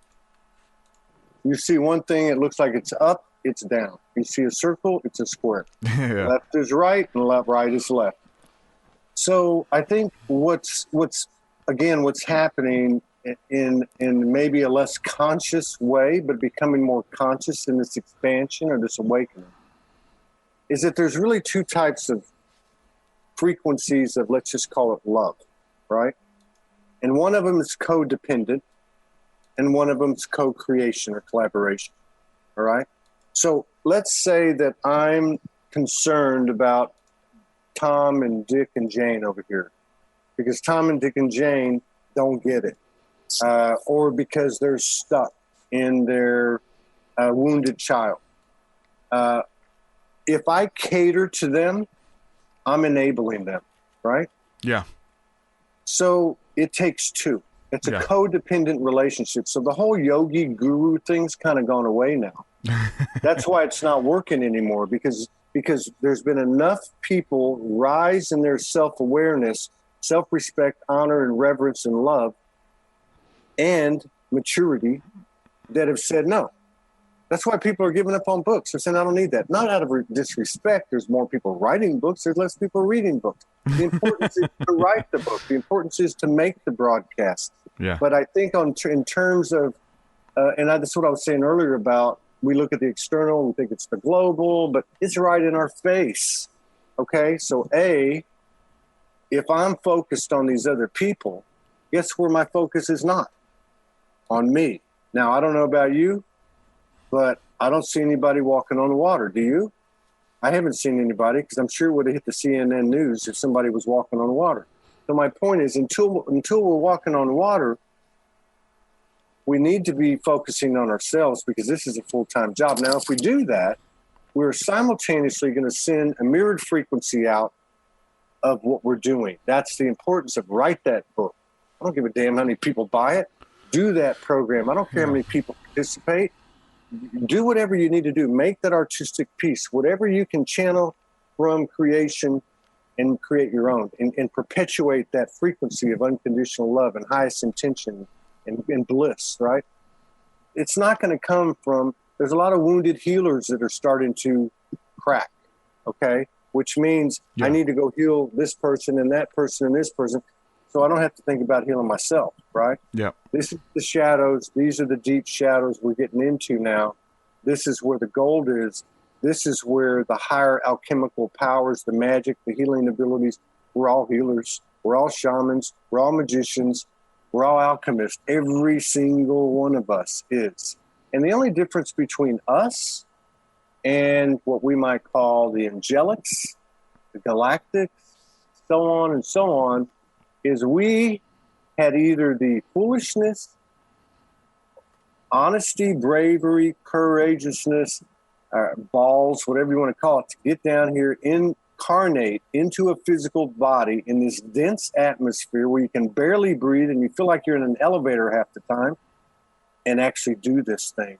And actually, we didn't just come down here to be human. We came down here to be divinely human, transform ourselves and transform this realm and this dimension. Heaven's not up there. Heaven's right here. And think about the paradoxical reality of it. If you were going to design a universe, or universes in your God, your source, where would you put the thickest layer? Where would you put the thickest layer in relation to the core, into the relation of the heart and the soul of the total body of God itself? where would you put? Would you put the heaviest, densest realm, the light years away from you, or would you put it right next to you? You know, it should get harder to chip through the closer you get there. That's why so many people quit things right before they're going to hit it. I've been guilty of that. I'm sure you've probably been guilty of that. We give up. This is the stretch run. This is the final 40 yards of the marathon. And you know, it's an honor to be here. We have all the reason in the world to be honoring ourselves and each other, because it took a lot of courage to come down here, and many of us didn't come down here just one time. Many of us have scars all over our soul's body, you know. So, but you know, I guess what I'm saying is, "Thine own self be true" doesn't just mean be looking under the hood all the time. Another way to put that is get your nose out of my business, you know, because you know, what does it say in the Bible? He who throws stones, be sure you don't live in a glass house or something like that, right? Yeah. I mean, this stuff has been there for us all along. It's just we've been in the most complicated conditioning, programming. But you know what? They're just people like us too, this 1% or 2% or whatever the hell it is. They're just like us. They put their socks on just like we do. You know, we are divine. We are sovereign, and we have dominion over the only piece of real estate that we can in this universe, and that's ourselves. But by honoring ourselves and by transforming ourselves, whatever we do with ourselves is going to happen, like you said at the top of the show. It's going to happen with that circle closest to you, and then the one out a little further and a little further and a little further. Yep. And that's how we turn this thing upside down. It's not from some huge, like you said earlier, about these people boycotting and marching and all that stuff. And okay, let's all meet at this time around the world. No, it's from right here, and nobody has to know about it but you. And you know the other thing about it? You can't even lie about it. You can't even lie about it. If you want to go around and tell everybody, you know, look what I did, da, da, da, da, da, who are you trying to convince? Them or yourself? Yep. You know what I mean? So this is a one-on-one personal experience between you and the universe. That's it. That's it. And you can't BS the universe. You know how that goes. You know? So, yeah, that's good stuff. And that's all. That's and I hate to make light of it, but that's all we have to do. You said it. It's the inner introspection, the inner journey, and it is, you know, like Einstein and his contemporaries found last century, mid-century, looking for the God key, right? They were looking for the God key, trying to find that component in the human body, and they found that the human body, as the more you went inward, is as infinite as when you look in the stars and you go outward. Yeah. So as within, without, you know, above, below, and all that. So, I mean, do the math. It's pretty simple. Yep. The kingdom is within the anatomy of man. 1 + 1 = 3, the Trinity. That's the real math. Temple of God in the sky, in the mind, in the heart. Yeah. God dwells within, and the Bible is very clear about that. Yeah. There's a it's like it's almost like that mirror you're talking about, standing in front of that mirror. And so like when we gaze into the heavens, we're really gazing into ourselves, because heaven is within. It's within and without, as above, so below, on earth as it is in heaven, let thy will be done. And understanding from every aspect. It's a mirror of what's within. The beautiful thing about that, you're talking about sovereignty, is that you have everything that you need. You don't need anything outside of yourself that they're selling. Like, there's stuff that helps, there's stuff that aids us and all that kind of stuff, but you don't need any of it. All of it's within. For you to close your eyes, to go within, and through prayer and through meditation, speaking to the Creator, and go in and encounter the universe, to encounter what is real. The angels, the demons, God, goddess, elements, whatever it is, it's all within, experience within. And if you don't learn how to do that, you trying to find some external pleasure, or trying to find God in the sky, or God in the stars, you're going to be lost. But you have to learn, in order to get out there, you have to go within here. And that's turning your body into the vessel of light so that you can be named among the stars as well. It's so beautiful, man. It reminds me also, like in the scriptures, there was an instance where Jesus' disciples were trying to cast a demon out of a demon-possessed man. And they came up to the guy and they're holding him down, trying to pray for him and all, trying to cast the demon out. And the dude looked at him and said, hold on, Jesus I know, Paul I know, but who are you? It's like, I don't even know you guys. Your name is not, we have never heard of you, you know. And then the dude beat all of them up and sent them away naked. You know what I'm saying? They didn't know. So the other realms, not only the demons, but the angels, they know who you are. And so for you to name yourself among them and to be someone who, that's who I want to be known by. Many people want to be known and have renown of on the earth. And I'm telling you, the applause of men is intoxicating. People do silly things to have people clap and applaud for them. And it's intoxicating. I did it for years as well. But to have your name to be known before the Creator and before the elements, and they know who you are and you're one with them. That's another level of notoriety that only comes from seeking God within, going within those inner courts, the secret chambers of the heart, meeting with your Creator. And that's where all of this stuff comes out of. If there is a platform, if there is notoriety, it needs to only come out of that one place. Other than that, pride cometh before a fall. You have no foundation. You'll ruin everything you're trying to build. You have to go within, and it's a daily communion. It really is. There's no days off. You don't get to skip a day. You know, you got to show up for yourself every day. See, to me, that's the perfect explanation of the value of shadow work. Because look, in the universe, nothing comes free. I was told 8 years ago, over and over, as I walk the streets every day, you cannot miss a step on the Soul Highway. Nobody gets a shortcut. This isn't like a Monopoly game where you can go past go and collect $200. So on that, and the second thing is in the universe, there is not a hierarchy, but there is what I would refer to as a maturity, soul maturity level. If you look at Emanuel Swedenborg, for instance, Emanuel Swedenborg in the 1600s during the Renaissance, very world-renowned Renaissance man. And I won't get into all his credentials and stuff. He went at 57 years old to find the soul as a medical doctor. That's one of the many things he did. He started laying down on his couch every afternoon for 17 years. Okay? What he was doing was he was going into the heavens. We can call it many different things. He was shown 144 levels of heaven and hell. 72 hell, 72 heaven. And what he talked about was that obviously the higher you went, the lighter it got, the more angelic presence, and so on and so on and so on. In order to do that, I'm convinced that if I want to be at the 36th level of this metaphoric explanation of heaven, I have got to have visited the 36th level of hell. Okay? That's deep. Yeah. You can only go as high above the line as you've gone below it. And here's the rule of the universe. You can do whatever you want to. If you don't want to go through that door, don't go through that door. If you want to level off here, you level off here. But I got news for you. There's something about the soul, and I think in this realm it works the same as everywhere else. Once it starts to stir, once somebody runs into TruthSeekah and they hear something, there's something that goes off in their head, a code gets open, you can go back to your normal life, but your soul's going to start churning inside of you saying, hey, pal. And here's the thing. If you ignore it, which is what many of us did, because I'm very convinced, too, that a stubborn ego is a sign of a stubborn soul.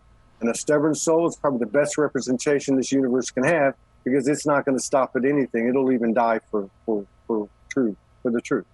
But if you ignore it, you're going to get your ass kicked. I can promise you. That's why so many of these light workers or way showers have had all these traumas, because they needed a swift kick in the butt to finally say, okay, I'm not just this body. I'm not just this bag of bones. I'm connected to something. I don't understand it. You tell me to pack my stuff, get rid of all my belongings, and go walk the streets for that's what I'm going to do. I don't know why I'm doing it, but that's what I'm going to do. But the important thing is they listen. They listened. They honored themselves and honored the universe, God, source, goddess, and they listened. And now enough of them have done it to create a small, powerful minority that is assisting humanity in awakening, which has nothing to do, in my opinion, with Q, with Trump, with politics, with geopolitics, with anything. That stuff, like you said, that stuff gets clicks, though, man. It does. Yes, it gets clicks. Mm-hmm. Yes, it gets clicks. And it's one thing to go out and do stuff and be driven by the clicks, but it's the people like you. It's the people out there that I interview every day. It's the people that don't give a damn how many clicks there are. This is the importance of go write the book. This is the importance of go do the video, go do the show, go create this, go create that. It ain't about the clicks, because let me tell you something. The universe, God, source, goddess, whatever you want to call it, doesn't miss a thing. Yeah. And I've received... That's good, man. I've received several communications, all right? Both in my own right, but also in other people coming to me on the show sometimes, that the work that Soulology's doing, which could be applied to you, could be applied to anyone, is being seen all over the universe. They're learning from us. They're learning more from us than we're learning from them. What they have to offer, in a sense, as we came into this world, they, the you, me, we, and it, was a finite block of light. Let's say the Akashic, whatever you want to call it, the experiential, whatever you want to call it, time up to that point. But what we do with it from here is going to add to that infinite knowledge, and it's going to be passed on to the next wave. You know what I mean? And on your comment about how you'd like to be remembered or where you would like for your place to be. Look, I don't know who I was with any certainty in past lives, parallel lives, alternate timelines, future, whatever. You were a great king. But I'm Todd Medina. I'm Todd Medina, and I agree with you. And I believe you cannot underestimate the power of one unique and equal soul. And whatever imprint Todd Medina can leave in the spirit of collaboration and co-creation, because that's how it works, all right? That's the only shot I got that I know about. So I'm with you on that, man. If I was Alexander the Great in a past life, who the F cares? I mean, who cares who you were? Who are you? What are you, and what are you a part of? Yep. So I don't know. I'm with you on that, man, for sure. Dude, it's been fun. Yeah, I've enjoyed it, man. How many other talks you doing today? Actually, today the producer gave me the day off. No. Yeah, we're gonna take a break today. I think she told me, I don't know. She just loaded up of the last 2-3 days. She loaded up the whole month. So I mean, I think we probably got another 70 or 80 to do this month. But today, I got up early, 5 o'clock. I was excited about meeting with you. I enjoy the chemistry between us. I admire what you're doing. I really do. And I did a watch party on my page. I saw about 40 people in there, and on a couple other pages. I'll be happy to support you and expand the awareness of what you're doing. If you need any, if you feel like there's anything we can do to help you gain awareness of what you're doing, we'll be glad to serve you there. I just want to say, you're doing it. It's not about what you say. You're doing it. You are illuminating this grid by walking the path of truth, which is to thine own self be true, being true to yourself. And like you said, I agree 100%. You start with the circle closest to you, and you start to go out. Yeah. Not only for your illumination, which is probably the same thing, but also your shadows. Like Ram Dass said, if you think you're awake, and go spend some time with your family for a few days. Well, this is where our greatest opportunities are, where we have the deepest wounds.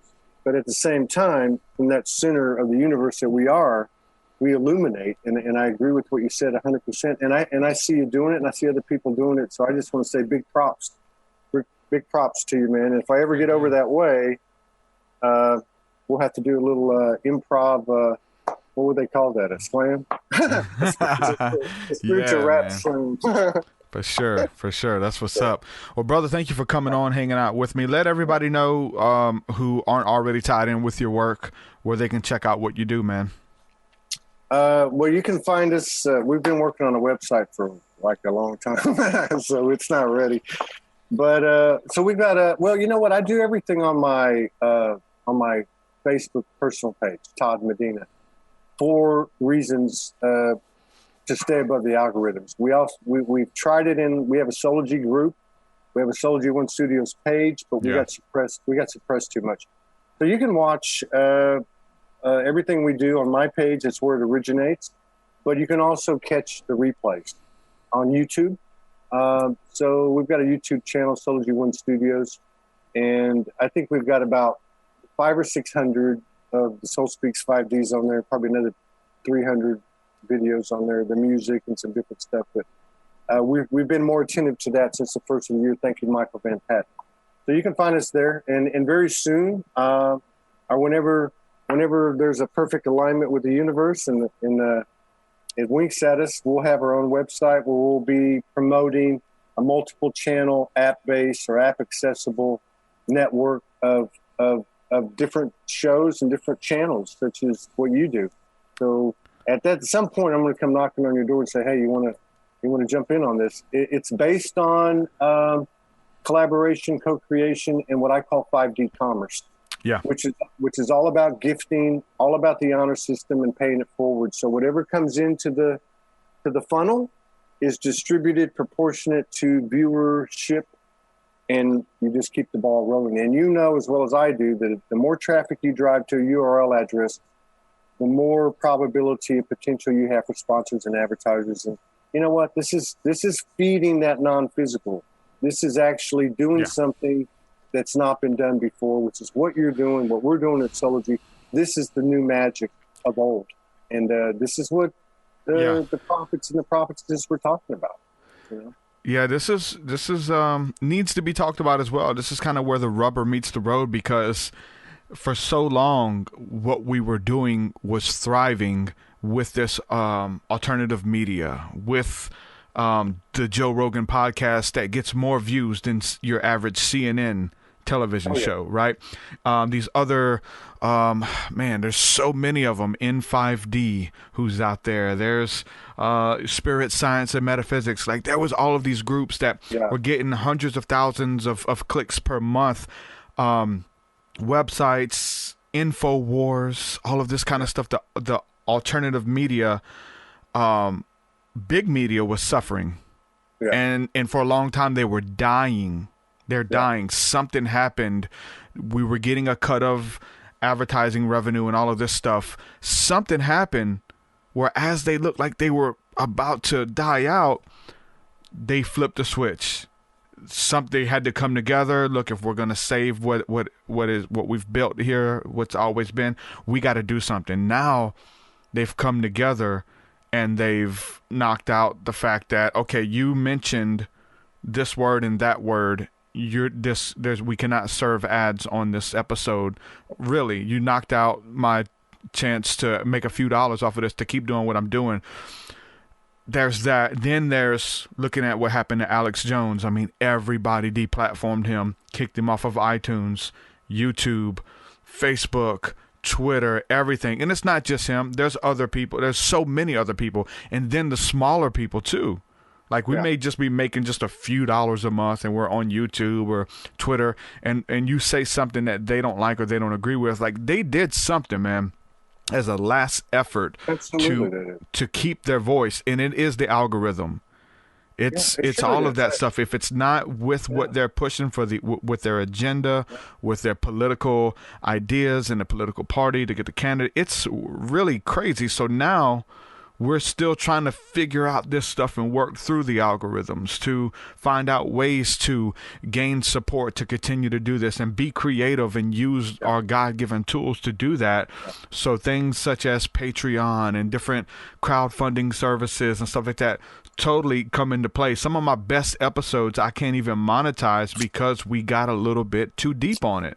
The guests mentioned a couple words that YouTube didn't like, and they pulled the funding. And it's not a lot of money that you make, but it all adds up. So with these other Patreon and selling books and selling music and all of that stuff, it adds up, man, to support your favorite creator, and it really does. And so we're really thankful and trying to figure out ways to take the power back, right? So it's this weird shift, who to believe and what to, man, it's crazy.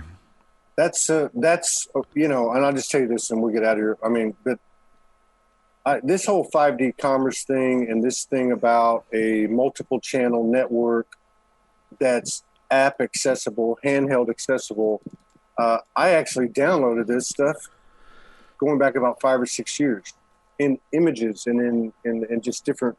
I didn't really totally understand it. Now there's other people involved now. I've learned not to rush anything. I've learned with the guidance of my wife, being that I was a straight alpha male, not to force anything because nothing comes with the energy of force. It's just to allow it all to come. And I really believe that, look, I don't monetize at Soldier One Studios on YouTube. I mean, I ran 12 hours of tape of 6-minute segments from shows, 12 hours straight. And, 4 hours, 3 days in a row. After the third day, and there's nothing on here. There might be a couple F-bombs here and there, but there was nothing conspiratorial. There was nothing, anarchist. There was nothing that they should have been concerned about. And we got our first strike for playing 12 hours of the kind of conversation you and I had, right? That's it. And we're not monetizing. I refuse to participate. We refuse to participate. We appreciate and love the offering and the opportunity. But I've been told for 8 years, if it's been done before, don't do it. Find a new way. Create your way out. And I believe that Soulology is supported. I know it is supported by the physical world and the non-physical world to a great degree. There are many, many people and energies involved. And I believe we will see very soon a multiple channel, app accessible, handheld accessible, that is a community, that is a collaboration, a co-creation that honors the honor system, 5D commerce, pay it forward, gifting. Okay? This is what I've received, and I got to do what you're doing. I got to follow the directions I'm getting. So, wait, that's all you can do, man. But I think that would do it, because you would have your own private server. You wouldn't be at the mercy of anything or anyone. You know what I mean? So, yep, that's good stuff. Well, brother, hey man, I appreciate the opportunity. I've been really enjoyed it. I really, really do. I love your work, and I'd love to collaborate with you again in the future. Definitely. We're going to do it again for sure. And for those of you who haven't, just go to, I guess, YouTube and type in Todd Medina and TruthSeekah, and you'll see the episode that I did with Todd on his podcast as well. So you guys go check that out too. So Todd, thanks for coming on, man. We'll have to do it again soon, my brother. All right, brother. All right, many blessings. Shalom, shalom. Take care. Peace. Bye-bye. Todd Medina, ladies and gentlemen. Good stuff. Good stuff. If you guys have any questions, make sure you put them in the chat, and I'll try to jump to some of them, whether it's about anything that we were talking about or opinions or anything like that. I'll try to get to that here at the end of the show. Your circle. You have what's been given to you, right? Jesus said, I pray not for the world, but for the ones that the Father has given me out of the world. If you start with what you have and you're able to expand out a little bit more and a little bit more, and each one reach one, and then we'll change the world. That's really what it comes down to. It's not about who's got a bigger following. It's not about who's has the more deeper truth. That was the thing, right? Most people want to follow the deeper truths. Oh, he's got the secret truth. And then you get into people who is making stuff up because they're really good at telling stories, and now they're fabricating stuff and they're muddying the waters because people are chasing after who has the deeper truth. And there's just a bunch of weird stuff. It's not about that. The spirituality comes back to being practical, man, to really impacting the people around you. Man, that quote, in the scriptures, and again, Jesus says, start in your hometown, Jerusalem, Judea, Samaria, and then to the ends of the world. Here's a poem I want to read. This is it's beautiful, and this is kind of what I slightly quoted, but I'm going to read it.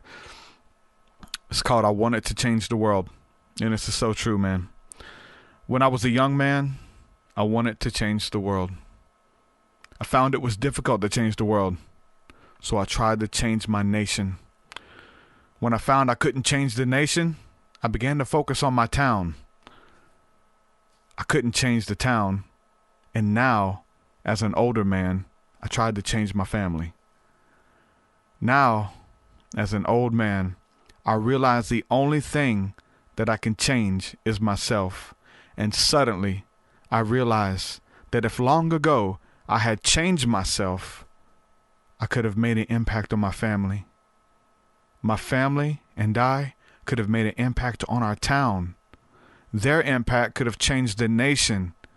And I indeed could have changed the world.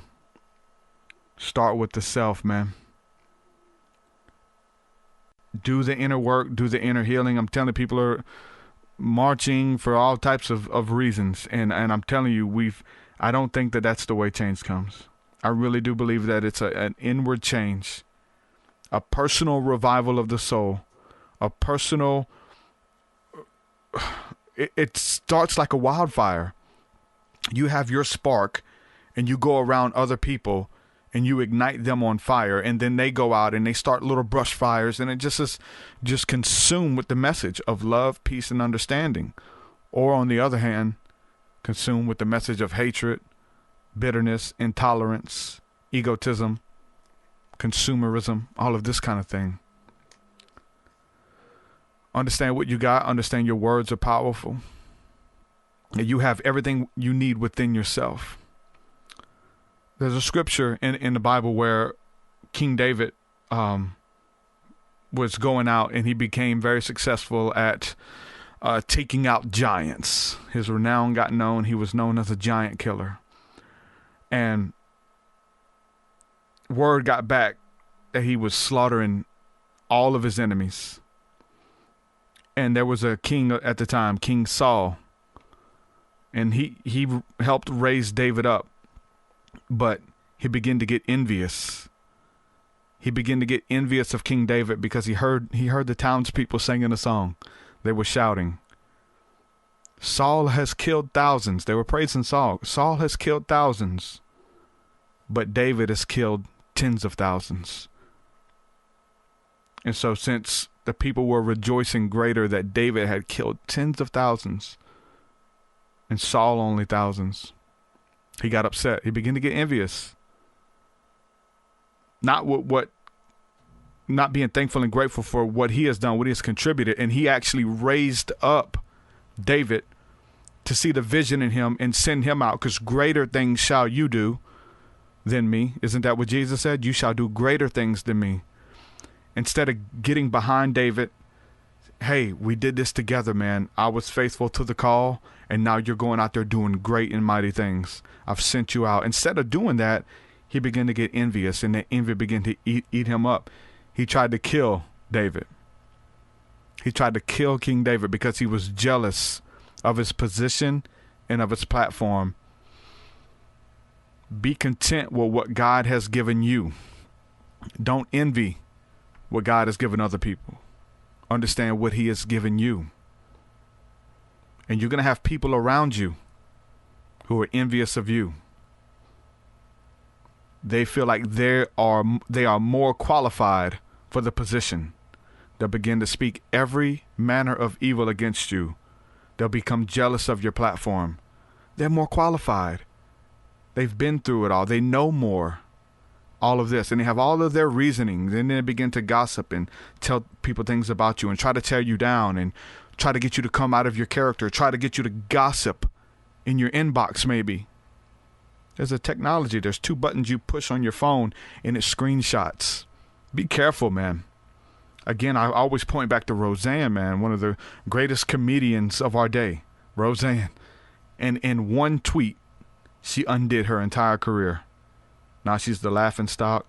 She can't get any work in Hollywood with one tweet. you have to be protective of the things that God has given you, and you have to understand and know who you are. There's levels and there's places that you're going, that there's people with you who aren't going to be able to go with you to those next levels. They're not ready. They haven't done the inner work. You've been doing it. They're here to ride your coattail. I'm sorry. They want to ride your coattail. They can easily do the inner work, but they won't. You want to bring them with you. You love them.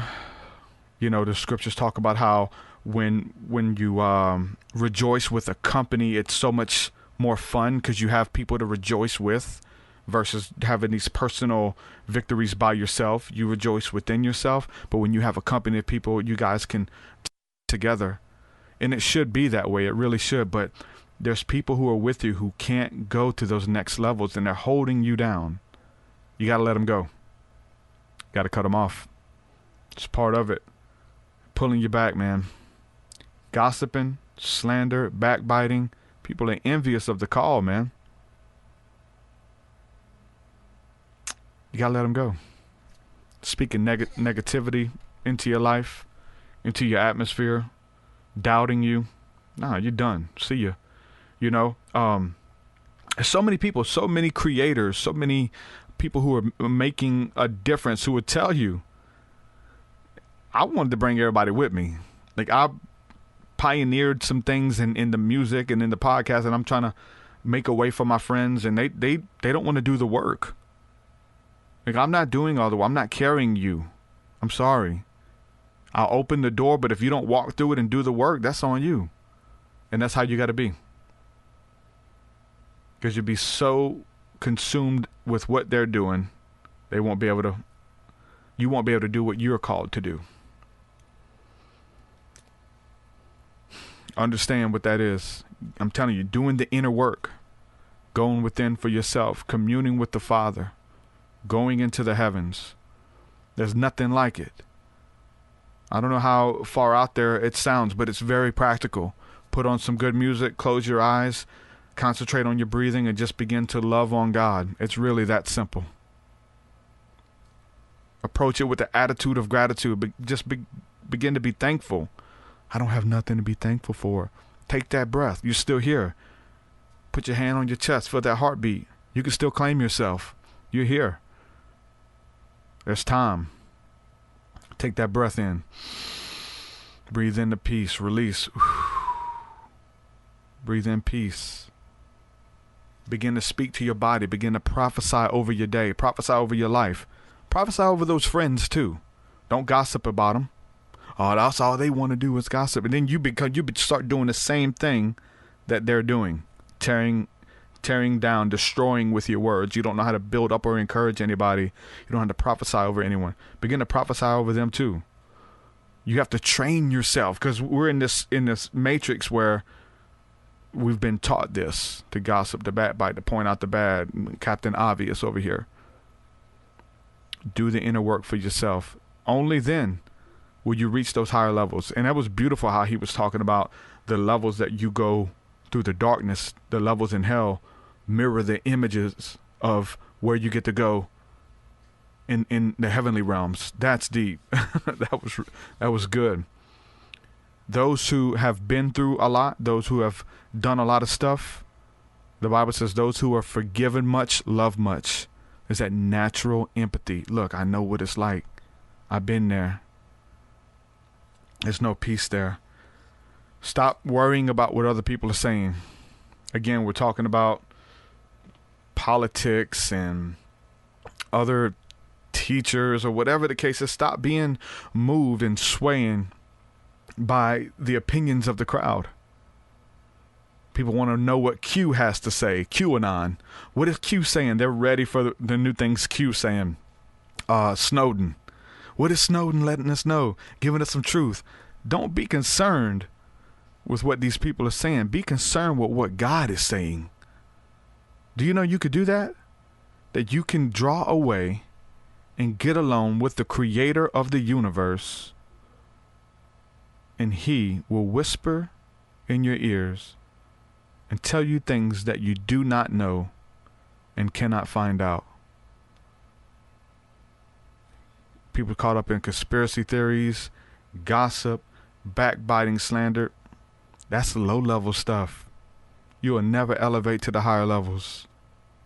And simply do that. Get alone. God, what are you saying? Simple, y'all. Put on music. Music helps. We talked about tones and frequencies. Put that on. It helps. But just get alone. God, what are you saying? Even about the gossipers. Even about the trials and the situations that just seem crazy. God, what would you say to this? Release them. And as you release them, again, you'll be elevated to higher levels. It's all about forgiveness.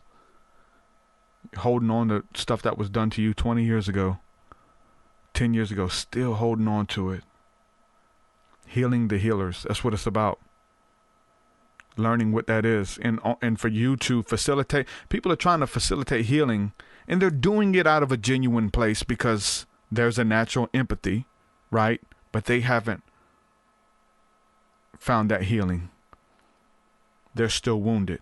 If you mention this one thing, there's a wound, there's a cut. If you touch it, they're going to go into a whirlwind because it hurts. It's an open wound. You got to do the healing, man.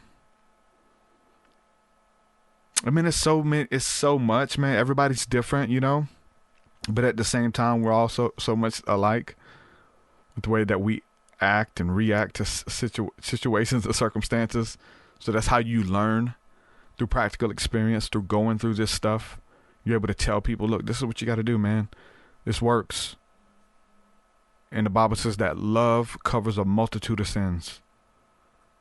Love. Walking in love. Responding in love. Respond to the gossipers in love. I just talked to a good friend of mine this morning. He's responding to the gossipers in hatred online. He's going back and forth typing with them. I said, bro, that's not what you do, man. There's no shortage of trolls. Respond in love. And respond out of anger or trying to be right. You know, all of that, man. Respond out of love and watch what happens. The goodness of God, man. You've received it. If you haven't received it, then you can't give it out. So you need to go within and do the work yourself. Have that encounter. Have that experience. Change the world around you. Again, man. It's so deep, spiritual, esoteric, but it comes down to being practical. Your day-to-day. What type of person are you? Again, Manly P. Hall says if the state of your dog isn't better, if dad still kicks the dog on his way out the door, then that man's spirituality or philosophy is in vain. It's supposed to make you a better person. All that, man. Get it in. Again, I just put out a new album. It's called the ESP EP. There's 8 songs on there dealing with extrasensory perception, tapping into some of that stuff. Make sure y'all check that out. My Patreon is the best way to support. There's different levels of giving. If anyone would like to donate financially, all of that stuff is available in the description. And I thank you guys for every penny, man, every dime spent that you believe in the vision that God has given me, and you fund that. And I really believe that you partake in the blessing with me. I couldn't do this without you. So it just lets you know that there's a collective of people who are waking up, and we're about our Father's business. And so thank you guys for the support. Patreon.com/TruthSeekah. Man, 250 or so, 40 episodes and counting. I'm booked out until the end of August right now. It'll come and go. We're going to keep doing it till the angels come and gather us. Till something happens, we're going to keep doing it. Why? Consistency is key. If you're doing something that's working, don't change it up. Keep doing it. Because it's going to keep working. It's only going to get bigger. It's going to snowball. Other people are going to come on board. You're going to inspire many. Do that. With that, I'm going to say peace and shalom. Love you guys. I will also, too, we have a forum available on my website. If you go to TruthSeekah.com, click forum at the top. There's a message board. You guys can ask questions and talk about your UFO experiences, talk about all that stuff on our forum. It's not like Facebook or anything like that where it's going to get pushed down the feed. It's always going to be there. It's going to be a thread that we can revisit. So make sure you guys check out the forum on the website. It's a pretty cool feature that we have. TruthSeekah.com. Everything's there. If you'd like to check out the music, more episodes of the podcast, all that stuff, TruthSeekah.com. Love you guys, and we will do it again Thursday. Peace. Later. Your way so much higher than mine, so much higher than mine, so much deeper than mine, so much deeper than mine. Well, that does it for this episode, folks. To hear more episodes of the TruthSeekah podcast, head over to TruthSeekah.com. And if you're wanting to support the show and get rewards, go to our Patreon page at patreon.com/TruthSeekah.